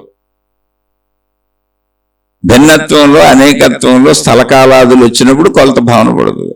అందుకని దాన్ని అనంతము అన్నారు. అనంతము అంటే ఆది అంతము అనే దాని గురించిన అసలు ఆలోచనే పుట్టదు. అంత పెద్దదా, అంత చిన్నదా కాదు. ఆద్యంతముల ఆలోచన పుట్టదు. ఉన్నది అన్న స్థితి ఉందంతే అక్కడ. ఇప్పుడు శరీరానికి సంబంధించిన అన్ని శరీరానికి ఇచ్చేస్తే మనసు ఎలా మిగిలింది అంటే స్థలకాలాదులు లేకుండా మిగిలింది. అది ఉంది, ఇక్కడ ఉన్నానన్న ఎరుకుంది. అందులో స్థలం ఉందా లేదుగా, శరీరానికి ఇచ్చాక. కాలం ఉందా లేదుగా, శరీరం ఉంది, అది శరీరానికి ఇచ్చాక. స్థలకాలాదులు లేని మనసు ఉంది. ఓకే, స్థలకాలాదులు లేకుండా మనసు ఎలా ఉంటుంది అంటే అనంతము. అందుకే దాని పేరు అనంతము. అనంతం అంటే ఏంటి? ఆది అంతము ఉన్నదానికి స్థలకాలాదులు ఉంటాయి. ఇది మొదలు, ఇది చివరాన్ని తెలిసినటువంటి దానికి స్థలము, కాలము వర్తిస్తుంది. ఇక్కడ అసలు స్థలకాలాదులు వర్తించవలసినటువంటి భావన కలగవలసినటువంటి స్థితే లేదు. అది అక్కడ అంటే ప్రశాంత స్థితి ఉంది, నువ్వేం ఆలోచించక్కర్లేదు అని. జస్ట్ ఉన్నానన్న భావనే తప్ప ఎంత ఉన్నాను, ఎలా ఉన్నానన్న భావన పుట్టదు అసలు. అది అక్కడ భావాతీత స్థితి. అనేక భావాలు పుట్టవు, ఒకటే ఉన్నది అంతే. ఇప్పుడు మనసు ఉందా లేదా? ఉంది. మనసు లేకపోతే మీరు స్థలకాలాదులతో కలలు కానీ మనసు ఎక్కడి నుంచి వచ్చింది? శరీరానికి చెప్పే మనసు ఎక్కడి నుంచి వచ్చింది? జ్ఞాపకాలను గుర్తు చేసే మనసు ఎక్కడి నుంచి వచ్చింది? ఏడవాలి నవ్వాలి అనేది అంతా మనసులోంచి పుడుతున్న ఆలోచనలేక అసలు క్రియ జరగదుగా మనసు లేకపోతే. కాబట్టి మనసు ఉంది, కానీ ఆ మనసులో శరీరానికి సంబంధించినవన్నీ తీసి శరీరానికి ఇచ్చేస్తే మనసు ఎలా ఉంది? స్థలకాలాదులు లేని మనసు ఉంది, భిన్నత్వము లేని మనసు ఉంది, అనేకత్వ భావం లేని మనసు ఉంది. అదన్నీ శరీరానికి ఇచ్చేసాం కదా. దానికి సుఖము దుఃఖము భయము లేని మనసు ఉంది, అవి కూడా శరీరానికి ఇచ్చేసాంగా, మొత్తం ఇచ్చేసాం. ఇప్పుడు ఏముంది అంటే ఉన్నది అన్నది ఉందంతే. జస్ట్ ఉంది, మనసు ఉన్నది అంతే. అంటే ఇప్పుడు నా మనసు అని నేను దాంట్లోకి వెళ్ళి కూర్చోవాలి, దాన్ని తెలుసుకోవాలి, దాన్ని పట్టుకోవాలంటే ఏం చేయాలి? ఇప్పుడు శరీరాన్ని అన్ని శరీరానికి ఇచ్చేసి నా నిజమైన మనస్సును పట్టుకుంటే జస్ట్ ఉన్నది అన్న భావనలో ఉండాలి అంతే. అంటే ఉన్నాను అన్న ఎరుక భావన తప్ప ఇలా ఉన్నాను అలా ఉన్నాను ఈ శరీరమై ఉన్నాను ఇవన్నీ శరీరానికి సంబంధించినవి. మళ్ళీ అవి శరీరపరంగా అలా బ్రతికేయండి మెలకువలో. కానీ మనోపరంగా ఎలా బ్రతకాలి? నీ మనసు నువ్వు తెలుసుకున్నావా? అంటే నాకు మనసు తెలుసు అంటున్నావు, నువ్వు తెలుసు అంటున్న మనసు శరీరపరమైన విషయాలు నింపుకొని ఉందే, అవి శరీరపరమైనటువంటి విషయాలే తప్ప మనసు ఎలా ఉందని పరిశీలించు. శరీరాన్ని అన్నీ శరీరానికి ఇచ్చేసి ఒట్టి మనసుని చూడు ఇప్పుడు ఎలా ఉంది అంటే ఉన్నానన్నది తప్ప ఇంకేం లేదు. ఎందుకంటే మిగిలినన్ని శరీరానివే, స్థల కాలాదులు శరీరానివే, సుఖ దుఃఖాలు శరీరానివే, గుణాలు స్వభావం అంతా శరీరం వలన ఏర్పడిందే, మొత్తం మంచి చెడులన్నీ శరీరానివే, మంచి చెడులు క్రియలు చేసేది శరీరమే, మంచి చెడులకి లోనయ్యి ఆ కర్మలు అనుభవించేది శరీరమే, అనారోగ్య ఆరోగ్యాలు శరీరమే, మొత్తం సృష్టి అంతా శరీర భావన, శరీరమే, శరీరాన్ని అది. అందుకని శరీరంతో మీరు జీవించేదంతా కరెక్టే. మళ్ళీ అదేదో అభూత కల్పన అనుకోబాకండి. శరీరంతో అందరం చక్కగా జీవించాలి, ఎందుకని అది నిజం, శరీరపర నిజం అది. కానీ నాదే అయిన నా మనోపర నిజం ఏంటి? శరీరానికి ఇచ్చేసి కాసేపు మనసులో కూర్చో, మనసుతో కూడా జీవించు. శరీరం అన్ని శరీరానికి ఇచ్చేయి, అదే ఆధ్యాత్మిక సాధన.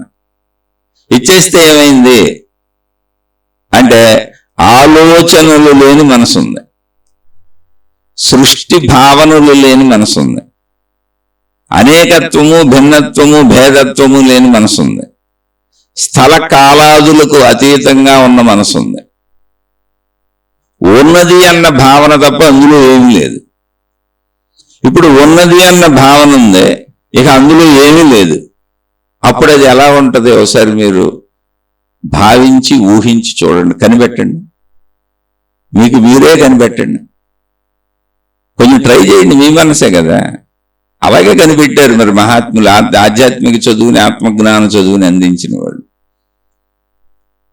మొత్తం అన్ని శరీరానికి ఇచ్చేస్తే జస్ట్ ఉన్నాను అన్న ఒక్క భావనతో ఉన్న మనసు ఎలా ఉంది కనిపెడితే మీకు ఏం ఆన్సర్ వస్తుందో తెలుసా? ఆకాశము వలె ఉంది.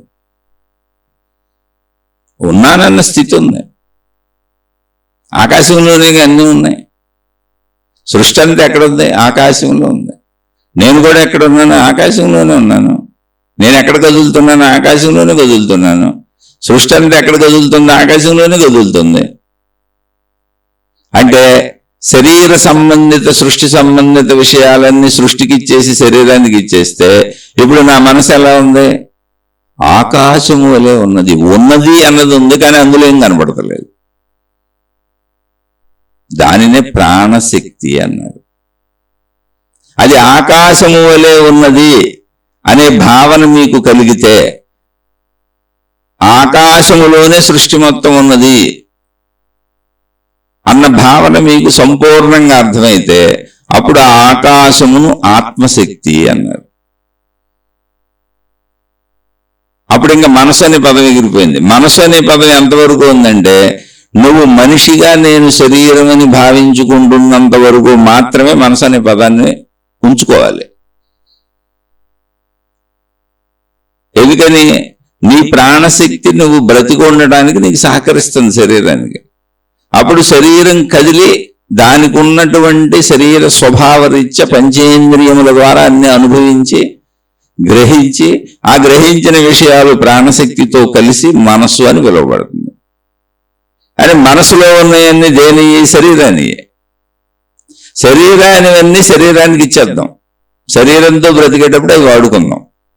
కాసేపు శరీరం అన్నీ వదిలేసి మనసు ఏంటో పరిశీలించి మనసుతో జీవిద్దాం.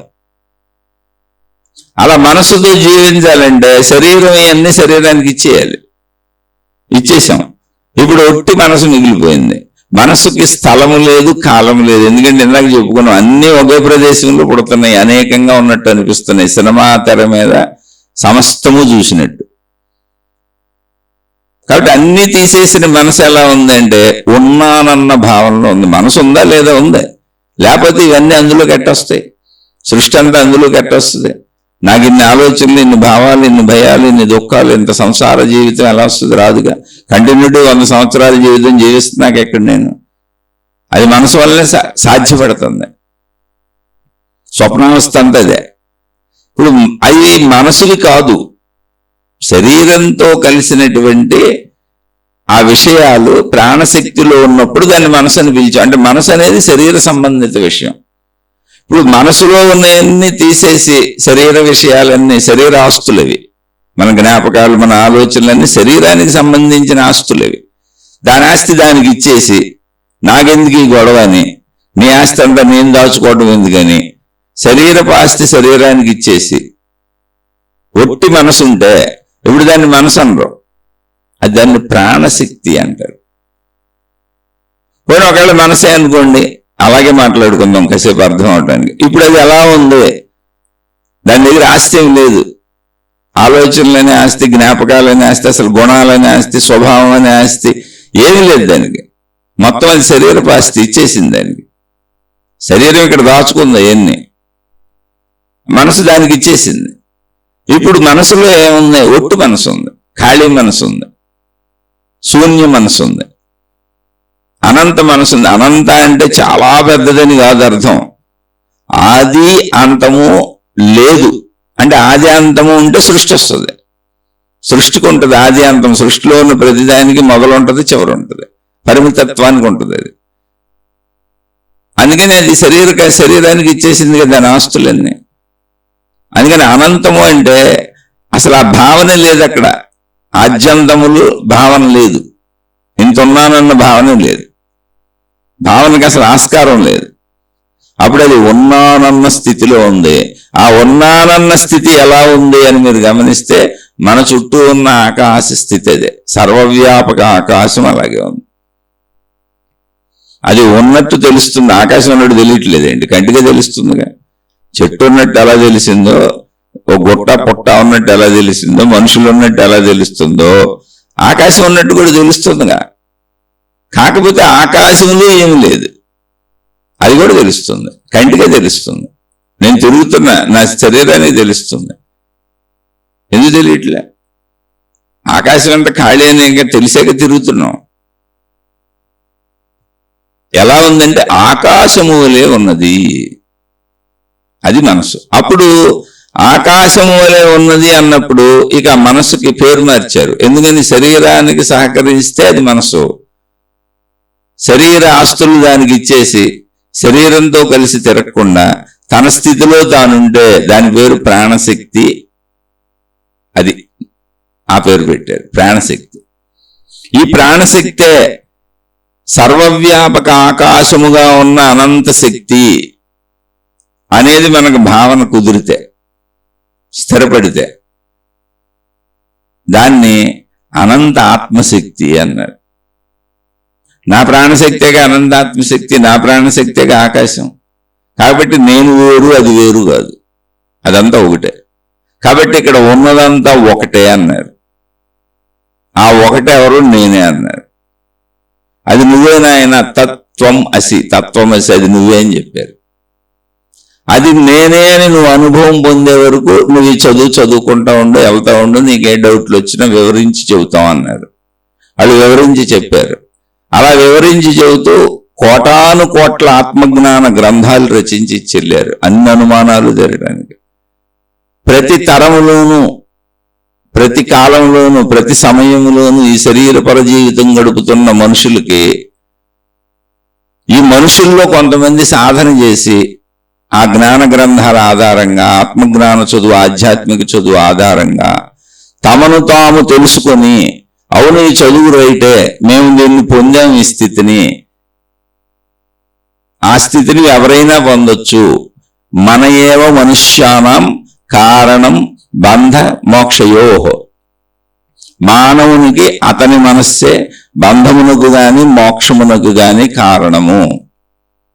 కాబట్టి బంధం అంటే ఏంటి? శరీరపరమైనటువంటి ఆస్తులన్నీ మనసు తనలో నిక్షిప్తం చేసుకొని దాచి, దానికి బ్యాంకులోంచి డబ్బులు తీసుకున్నట్టుగా దానికి విషయాలను అందిస్తూ శరీరాన్ని కదుపుతూ ఉంటే అవి బంధము. ఇంకని శరీరపు ఆస్తులన్నీ ఇక్కడ ఉన్నాయి. ఆ బంధుత్వం ఉంది మనసుకుని శరీరానికి, ఆ బంధుత్వమే బంధం. మోక్షం అంటే ఏంటంటే శరీరానికి సంబంధించిన అన్ని శరీరానికి ఇచ్చేసింది. ఇవో నీ అన్ని నువ్వు పుచ్చుకోవాలి, నీయేం నాకు వద్దు, నీకు నాకు బంధం వద్దు, బంధుత్వం వద్దు, నీ గొడవ నువ్వు గొడవ, నా గొడవ నేను పడతా అంది మనసు. అప్పుడు మోక్షయోహ, అదే మనసు మోక్ష స్థితిలో ఉంది. అందుకే జీవన్ముక్తులు శరీరపరమైనటువంటి విషయాలు చేసుకుంటారు, కాలకృత్యాలు తీర్చుకుంటారు, అన్నం తింటారు, నిద్ర వచ్చే వరకు ఏదో ఒక వ్యాపకం పెట్టుకుంటారు జీవన్ముక్తులు కూడా. అవి జపతపాదుల, ధ్యానాల, తపస్స, లేదా ఇంకే వ్యాపకాలు, పేపర్ చదువుకుంటారా, ఏం చేస్తారు, తిరుగుతారా, వాకింగ్కి వెళ్తారా. ఎందుకని శరీరపరమైన ఆది వ్యాధులన్నీ శరీరానికి మామూలే, దానికి తగు జాగ్రత్తలు ఇవ్వాల్సిందే జీవన్ముక్తులైన. అందుకని శరీరపాస్తులు శరీరానికి ఇచ్చేసినాక మనసు ముక్త స్థితిని పొందింది. అంటే బంధుత్వం లేదు, బంధం లేదు, దానికి ఉనికిగా ఉండిపోయింది, అనంతత్వముగా ఉండిపోయింది, ఆకాశ స్థితిలో ఉండిపోయింది. కానీ శరీర స్థితిలో దానికి అన్ని చేయాల్సిందే, లేకపోతే జబ్బులు వస్తాయి, బాధలు వస్తాయి, కష్టాలు వస్తాయి, ఇబ్బందులు వస్తాయి, అవన్నీ ఎదుర్కోవాల్సిందే. జీవన్ముక్తులు అవి కూడా ఎదుర్కొన్నారు. అయితే అది శరీరం అనుభవించింది, మనసును మనసుగా విడిగా పెట్టుకున్నారు. అందుకే మన ఏవ మనుష్యానాం కారణం బంధమోక్షయో. ఇప్పుడు శరీరానికి సంబంధించిన ఆస్తులను మనసు మోస్తుంటే అది బంధము. ఇవన్నీ మనవేలే అని శరీరంతో కలిసి స్నేహం చేసుకుంటూ మనసు అవన్నీ మోస్తుంటే బంధము. నువ్వు మోసుకొని నీ గొడవ నాకెందుకు, నా ఆనందత్వంలో నేనుంటాను అని అవన్నీ శరీరానికి అప్పచెప్పేసి తన ఉనికిలో తానుంటే మనసు, అదే మోక్షము. అందుకని మన ఏవో మనుష్యానాం కారణం బంధ మోక్షయో. ఇప్పుడు మోక్ష స్థితి అంటే ఏంటి? శరీరాస్తులు శరీరానికి ఇచ్చేయటం. మనోపరంగా నేను మోక్ష స్థితిలో ఉన్నాను. అప్పుడు దాన్ని మనసు అన్నారు, మోక్షం అన్నారు, ఆత్మసాక్షాత్కారం అన్నారు, జీవన్ముక్త స్థితి అన్నారు, అదే ఆత్మశక్తి అన్నారు, అదే బ్రహ్మం అన్నారు. ఈ మొత్తానికి ఆ స్థితికి కారణం మనసు. అంటే మనసుని ఉన్నదన్నట్టుగా తెలుసుకుంటే, నా మనసుని నేను ఉన్నదన్నట్టుగా తెలుసుకుంటే నేనే అహం బ్రహ్మస్మి, నేనే ఆ బ్రహ్మమును, అయం ఆత్మా బ్రహ్మ, ఆ ఆత్మస్వరూపమైనటువంటి ఆ శక్తిని నేనే, ఆ బ్రహ్మమును నేనే. ఇందులో అద్భుతంగా ఉంది. శరీరాస్తులు దానికి ఇచ్చేయాలి, మనసులో మొదలుకుండా ఉండాలి, మనం ఇవ్వటం లేదంతే. ఆ ఇవ్వటం అనే ప్రక్రియని సాధన చేసుకోవాలి, అలవాటు చేసుకోవాలి. అంతే. సాధన ఏం అద్భుతం కూడా కదా, అలవాటు చేసుకోవాలి. ఏమని? ఈ ఆస్తులన్నీ అలవాటు ఏంటి? ఏం లేదు, చాలా సింపుల్. ఇప్పుడు మన మనోభావాలు, భయాలు కలుగుతున్నాయి అనుకోండి, ఈ ఆస్తి, ఈ భయం అనే ఆస్తి శరీరాంది, మనసుది కాదు. నేను మనసు కూడా, మనసు శక్తి, ప్రాణశక్తి. కాబట్టి అది శరీరంది. బాధ శరీరంది, దుఃఖం శరీరంది, సుఖం శరీరంది. ఇవన్నీ చెప్తా ఉండండి, మీకు మీరే చెప్పుకోండి. చెప్పుకొని శరీర భావాలని శరీరానికి అప్పచెప్పి, శరీరపు ఆస్తులన్నీ శరీరానికి అప్పచెప్పేసి కాసేపు ప్రశాంతంగా కూర్చుంటాను అని అలా కళ్ళు మూసుకు విశ్రాంతిగా మీకు నచ్చిన యాంగిల్లో కూర్చోండి, కూర్చోలేకపోతే పడుకోండి. అదే ధ్యానము, అదే తపస్సు. ఇది మీలో మీరు చేసుకునేది. మీరు ప్రశాంతంగా ఉండటం, మీరు మౌనంగా ఉండటం, మీరు నిశ్శబ్దంగా ఉండటం, మీరు హాయిగా ఉండటం. ఉండలేకపోవచ్చు. ఎందుకని? నేను కూడా ఉండలేను. ఇప్పుడు మీకు ఈ స్టోరీ అంతా ఇంత విడమర్చి చెప్పిన నేను ధ్యానం చేస్తుంటే ఆలోచనలు కలిపేస్తే కుదిపేస్తే ఉండలేను. శరీర భావనగా వచ్చేస్తాను. కానీ ధ్యానం వదలను, చేస్తానే ఉంటాను. ఎందుకని? అలా తిరగటం సంవత్సరాల నుంచి అలవాటు అయిపోయింది. శరీరపాస్తులన్నీ మోసుకుంటూ దానికి అవసరమైనప్పుడు ఒక్కొక్కటి ఇచ్చి గుర్తు చేస్తూ, ఓ బ్యాంకులో డబ్బులు దాచుకున్నట్టుగా శరీరం చేసిన పనులన్నీ నా మనసులో దాచుకోవటం నాకే అలవాటు అయిపోయింది. ఆ శరీరాన్ని పట్టుకొని దొరుకుతూ దానికి కొద్దిగా ఆలోచన రూపంలో కొద్దిగా డబ్బు డ్రా చేసుకున్నట్టుగా ఇచ్చి సుఖమో దుఃఖమో బాధో ప్రయత్నమో అలా అలవాటు అయిపోయింది. ఎన్నాళ్ళు అలా కలిసి తిరుగుతున్నాం. శరీరము మనసు స్నేహంగా తిరుగుతున్నాం. ఎంత స్నేహం అంటే విడదీయరా అనే అనుబంధంతో ఇద్దరం ఒకటే అన్నంత స్నేహంగా తిరుగుతున్నాం. ఇప్పుడు కదా సత్యం తెలుసుకొని మహాత్ములు చెబితే ఆధ్యాత్మిక చదువుకొని ఆత్మజ్ఞానం చదువుకొని ప్రాక్టీస్ మొదలు పెట్టాను. కాబట్టి అంత విడదీయరాని బంధంతో కలిసిపోయిన మా మధ్య ప్రేమ అనుబంధం ఆప్యాయతలు అప్పుడే అక్కడ తగ్గిపోవు కనుక అది వెళ్ళిపోయి శరీరంతో కలిసిపోదాం ట్రై చేస్తూ ఉంటుంది. శరీరం వచ్చి మనసుతో కలిసిపోదాం ట్రై చేస్తూ ఉంటుంది. అందుకని ఆలోచనలు ఎగిరి పడతా ఉంటాయి.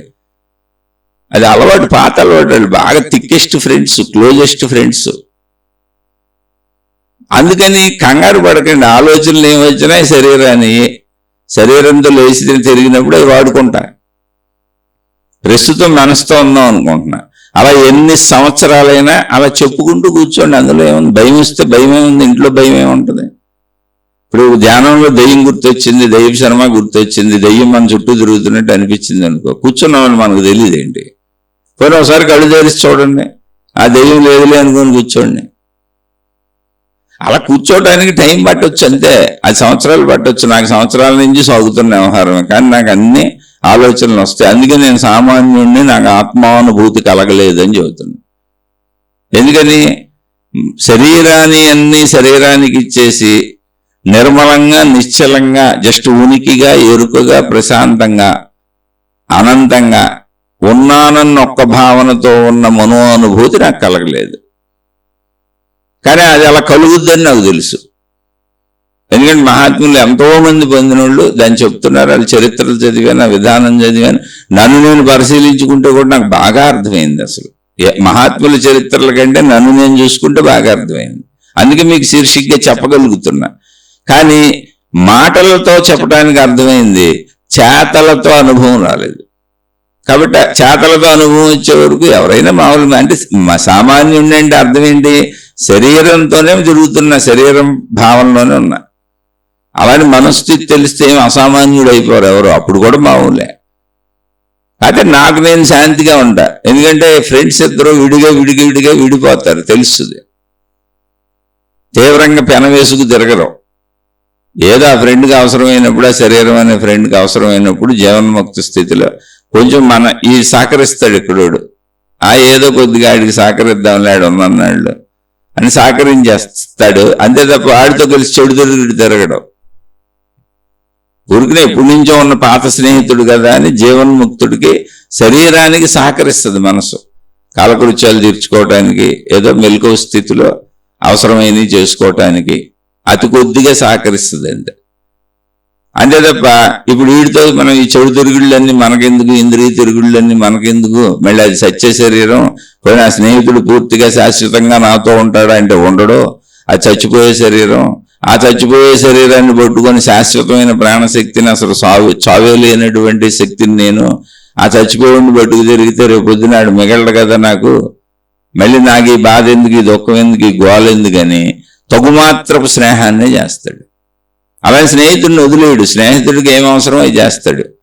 కానీ తన స్వయం ప్రతిపత్తిలో తన స్థిమితత్వాన్ని, అనంతత్వాన్ని, తన యొక్క శాశ్వతత్వాన్ని మననం చేసుకుంటూ ఉనికిగా ఉండిపోతాడు. మననం కూడా ఉండదు, ఉనికిగా. మననం శరీరానికి. అయితే అది టైం పడుతుంది. మనకి ఇప్పుడే తెలుసుకున్నాం. ఎన్ని సంవత్సరాలైనా పట్టవచ్చు. కానీ ఇంత తేలికైన విషయం నీ లోపలదే కదా. శరీరపు ఆస్తులు శరీరానికి ఇచ్చేయగలగాలి. అలా మనసుని స్థిమితంగా ఆస్తులన్నీ ఇచ్చేసి ఖాళీ మనసుని ఆకాశ స్వరూపంగా కూర్చోబెట్టుకోగలగాలి. ఇది మీ లోపల కదా జరిగేది. ఇది ఆధ్యాత్మికం. దీనికి నీ ముక్కు ఎక్కడ ఉందా అంటే నాకు చెయ్యి గుండ్రంగా తిప్పి చూపించినట్టు నేను మతాల్లోకి వెళ్తాను, నేను దైవాల్లోకి వెళ్తాను, నేను గురువులకి వెళ్తాను, నేను దైవ ప్రచారాలు, మత ప్రచారాలు, సమూహాలు పోగేసుకు రోడ్లమ్మడి తిరుగుతాను, ఇళ్ళమ్మడి తిరుగుతాను, ఆ మతం వాళ్ళని ఇందులోకి లాగేస్తాను, ఆ దేవుడు వాళ్ళని ఇందులోకి లాగేస్తాను, ఈ రంగు బట్టలు నాయని చెబుతాను, ఈ వేషధారణ నాదని చెబుతాను, ఈ మతం నాది, పక్క మతం మంచిది కాదని చెబుతాను, పక్క దేవుడు మంచోడు కాదని చెబుతాను, తాళ్ళు తాయెత్తులు, రంగురాళ్ళు, ఉంగరాలు, జాతకాలు, వాస్తులు, జ్యోతిష్యాలు అంటూ తిరుగుతానంటే ఇవన్నీ తిరగొచ్చు. శరీర పరభావన. అవన్నీ శరీరపాస్తులు. శరీరపాస్తులు అవి కూడా ఉన్నాయి. తిరిగితే తిరుగు నీ ఇష్టం. అవన్నీ శరీరపాస్తులు. శరీరపాస్తుల్లో అనేకం ఉన్నాయి, నీ ఇష్టం అది. కానీ మనో ఆస్తులు అవే ఉండవు.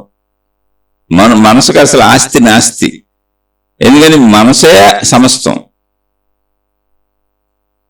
అందుకని నీకేమి ఆస్తులు లేవు, నాస్తి అని కూర్చో. నా ఆస్తి నాకేమి లేవు.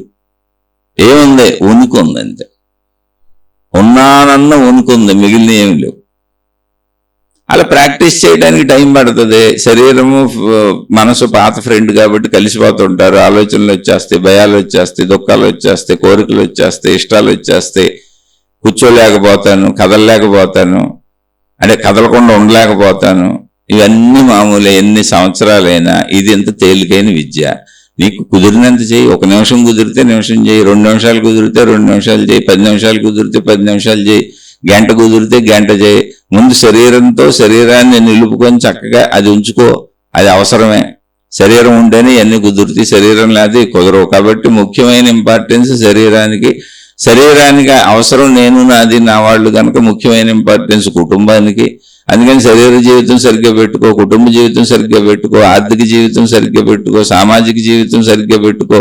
అన్నీ హాయిగా పెట్టుకొని కొంచెం సేపు నీ మనసుని పరిశీలించి ఖాళీ మనసుతో కూర్చోవటం నేర్చుకో. ఆకాశ మనసుతో కూర్చోవటం నేర్చుకో. నువ్వు కూర్చున్నంత మాత్రమే అది వచ్చేయదు. ఎన్ని సంవత్సరాలైనా పట్టొచ్చు. కానీ ఎంత తేలిక కదా, నీలో నువ్వు కూర్చోవటం కదా. దానికి కష్టపడేది ఎక్కడికి వెళ్ళక్కర్లేదు కదా. మరి కాదు, ఇప్పుడు శీర్షిక కూడా చెప్పుకున్నాగా, దీన్ని పరిశీలించు, విను. ఇలా పరిశీలించి విని మీకు ఏమైనా సందేహం వస్తే మళ్ళీ అడగండి. ఎన్ని 100 సార్లు చెప్పుకుందాం, ఎన్ని వేల లక్షల సార్లు చెప్పుకుందాం. ఆ స్థితిని పొందే వరకు చెప్పుకుంటానే ఉందాం. ఎందుకు చెబుతున్నానంటే నాకు అర్థమైంది, కానీ నేను ఆ స్థితిని పొందలేదు. పొందలేకపోవడానికి కారణం ఏంటంటే ఇప్పుడే మీకు చెప్పాను, శరీర స్థితిని జాగ్రత్తగా పెట్టుకో. అంటే నా ఆరోగ్యం అన్నీ నేను రక్షించుకోవాలిగా. కుటుంబ స్థితిని జాగ్రత్తగా పెట్టుకో. నా బాధ్యతలు పూర్తి అవ్వలేదు, నా భార్య పిల్లలు ఉన్నారు, మరి అన్ని చూసుకోవాలిగా. సామాజిక స్థితిని జాగ్రత్తగా పెట్టుకో. మరి నేను చుట్టూ ఉన్న సమాజంలోనే బతికి, సమాజం నుంచి అన్ని పొంది, సమాజంలోనే ప్రయత్నించి, సమాజంలోనే జీవించాలిగా.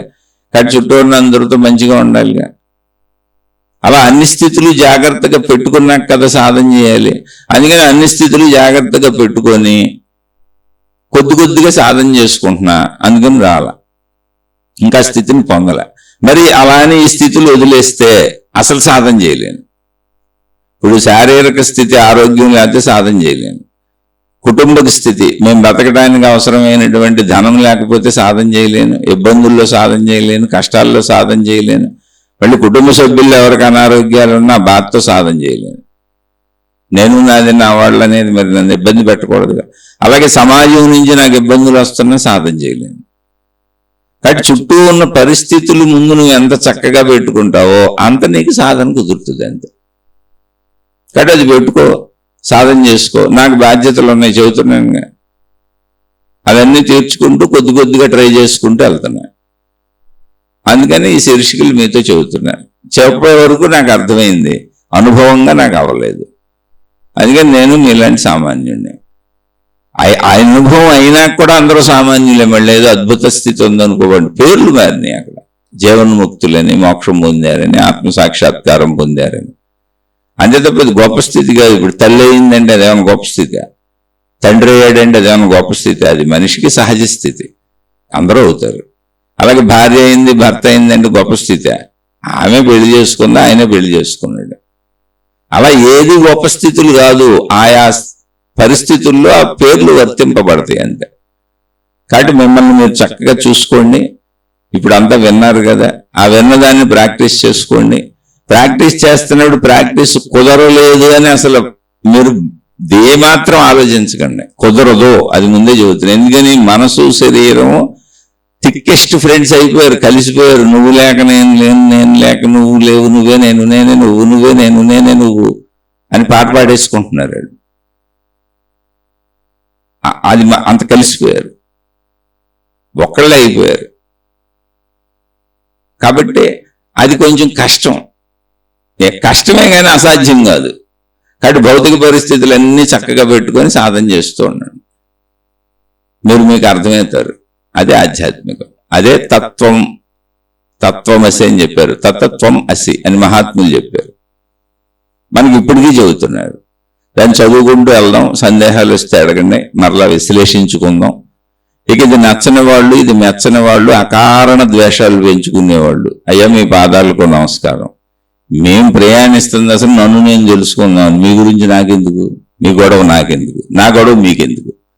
అందుకని శరీరపరంగా మీ గొడవలు మీరు పడండి, మీకు నచ్చినట్టు పోండి.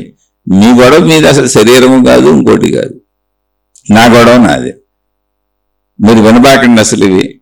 నేను సామాన్యుడిని నేనే చెప్పుకుంటున్నా, నాకే అనుభవం అవ్వలేదని నేనే చెప్పుకుంటున్నా. ఇంకా ఇందులో పెద్ద విశేషం ఏముంది, ఎందుకు అకారణ ద్వేషాలు? నేను సామాన్య మనిషినే. కాబట్టి మీ మార్గాల్లో నన్ను క్షమించి మీరందరూ హాయిగా మీ మార్గాల్లో మీరు సాగిపోండి. నేను చక్కగా నా గొడవలు నేను సాగిపోతా. ఈ గొడవ అర్థమవుతున్న వాళ్ళు, ఈ శీర్షికలు అర్థమవుతున్న వాళ్ళు ఎవరైనా వాళ్ళ సందేహాలు అడిగితే ఆ సందేహాలకి ఏమన్నా నేను చెప్పగలిగిన విశ్లేషణాత్మకమైనటువంటి వివరణ ఉంటే, అది కూడా నేను ఎంతోమంది మహాత్ముల దగ్గర నుంచి గ్రహించింది ఇదంతా ఉంటే చెప్పే ప్రయత్నం చేస్తా. ఏదో ఒక శీర్షిక మాట్లాడుకుంటాం, అది కూడా శరీరానికి ఓపిక ఉంది కాబట్టి, చెప్పడానికి టైం ఉంది కాబట్టి. శరీర ఓపిక తగ్గినా, రేపు చెప్పడానికి టైం కుదరకపోయినా, భౌతిక పరిస్థితులు, శారీరక పరిస్థితులు, ఆర్థిక పరిస్థితులు, కుటుంబ పరిస్థితులు అనుమతించకపోతే ఈ చెప్పుకోవడం కూడా కుదరదు. ఇవన్నీ సత్యాలు. అందుకని ముందు మీ భౌతిక జీవితం అన్ని వైపుల నుంచి జాగ్రత్తగా పెట్టుకోండి, ముఖ్యంగా ఆర్థిక స్థితి జాగ్రత్తగా పెట్టుకోండి. తర్వాత మీకు సాధన కుదురుతుంది. శుభమస్తు. మీకు మీ కుటుంబ సభ్యులకు మేలు చేకూరుగాక. మరలా మరొక కొత్త శీర్షికతో కలుసుకుందాం.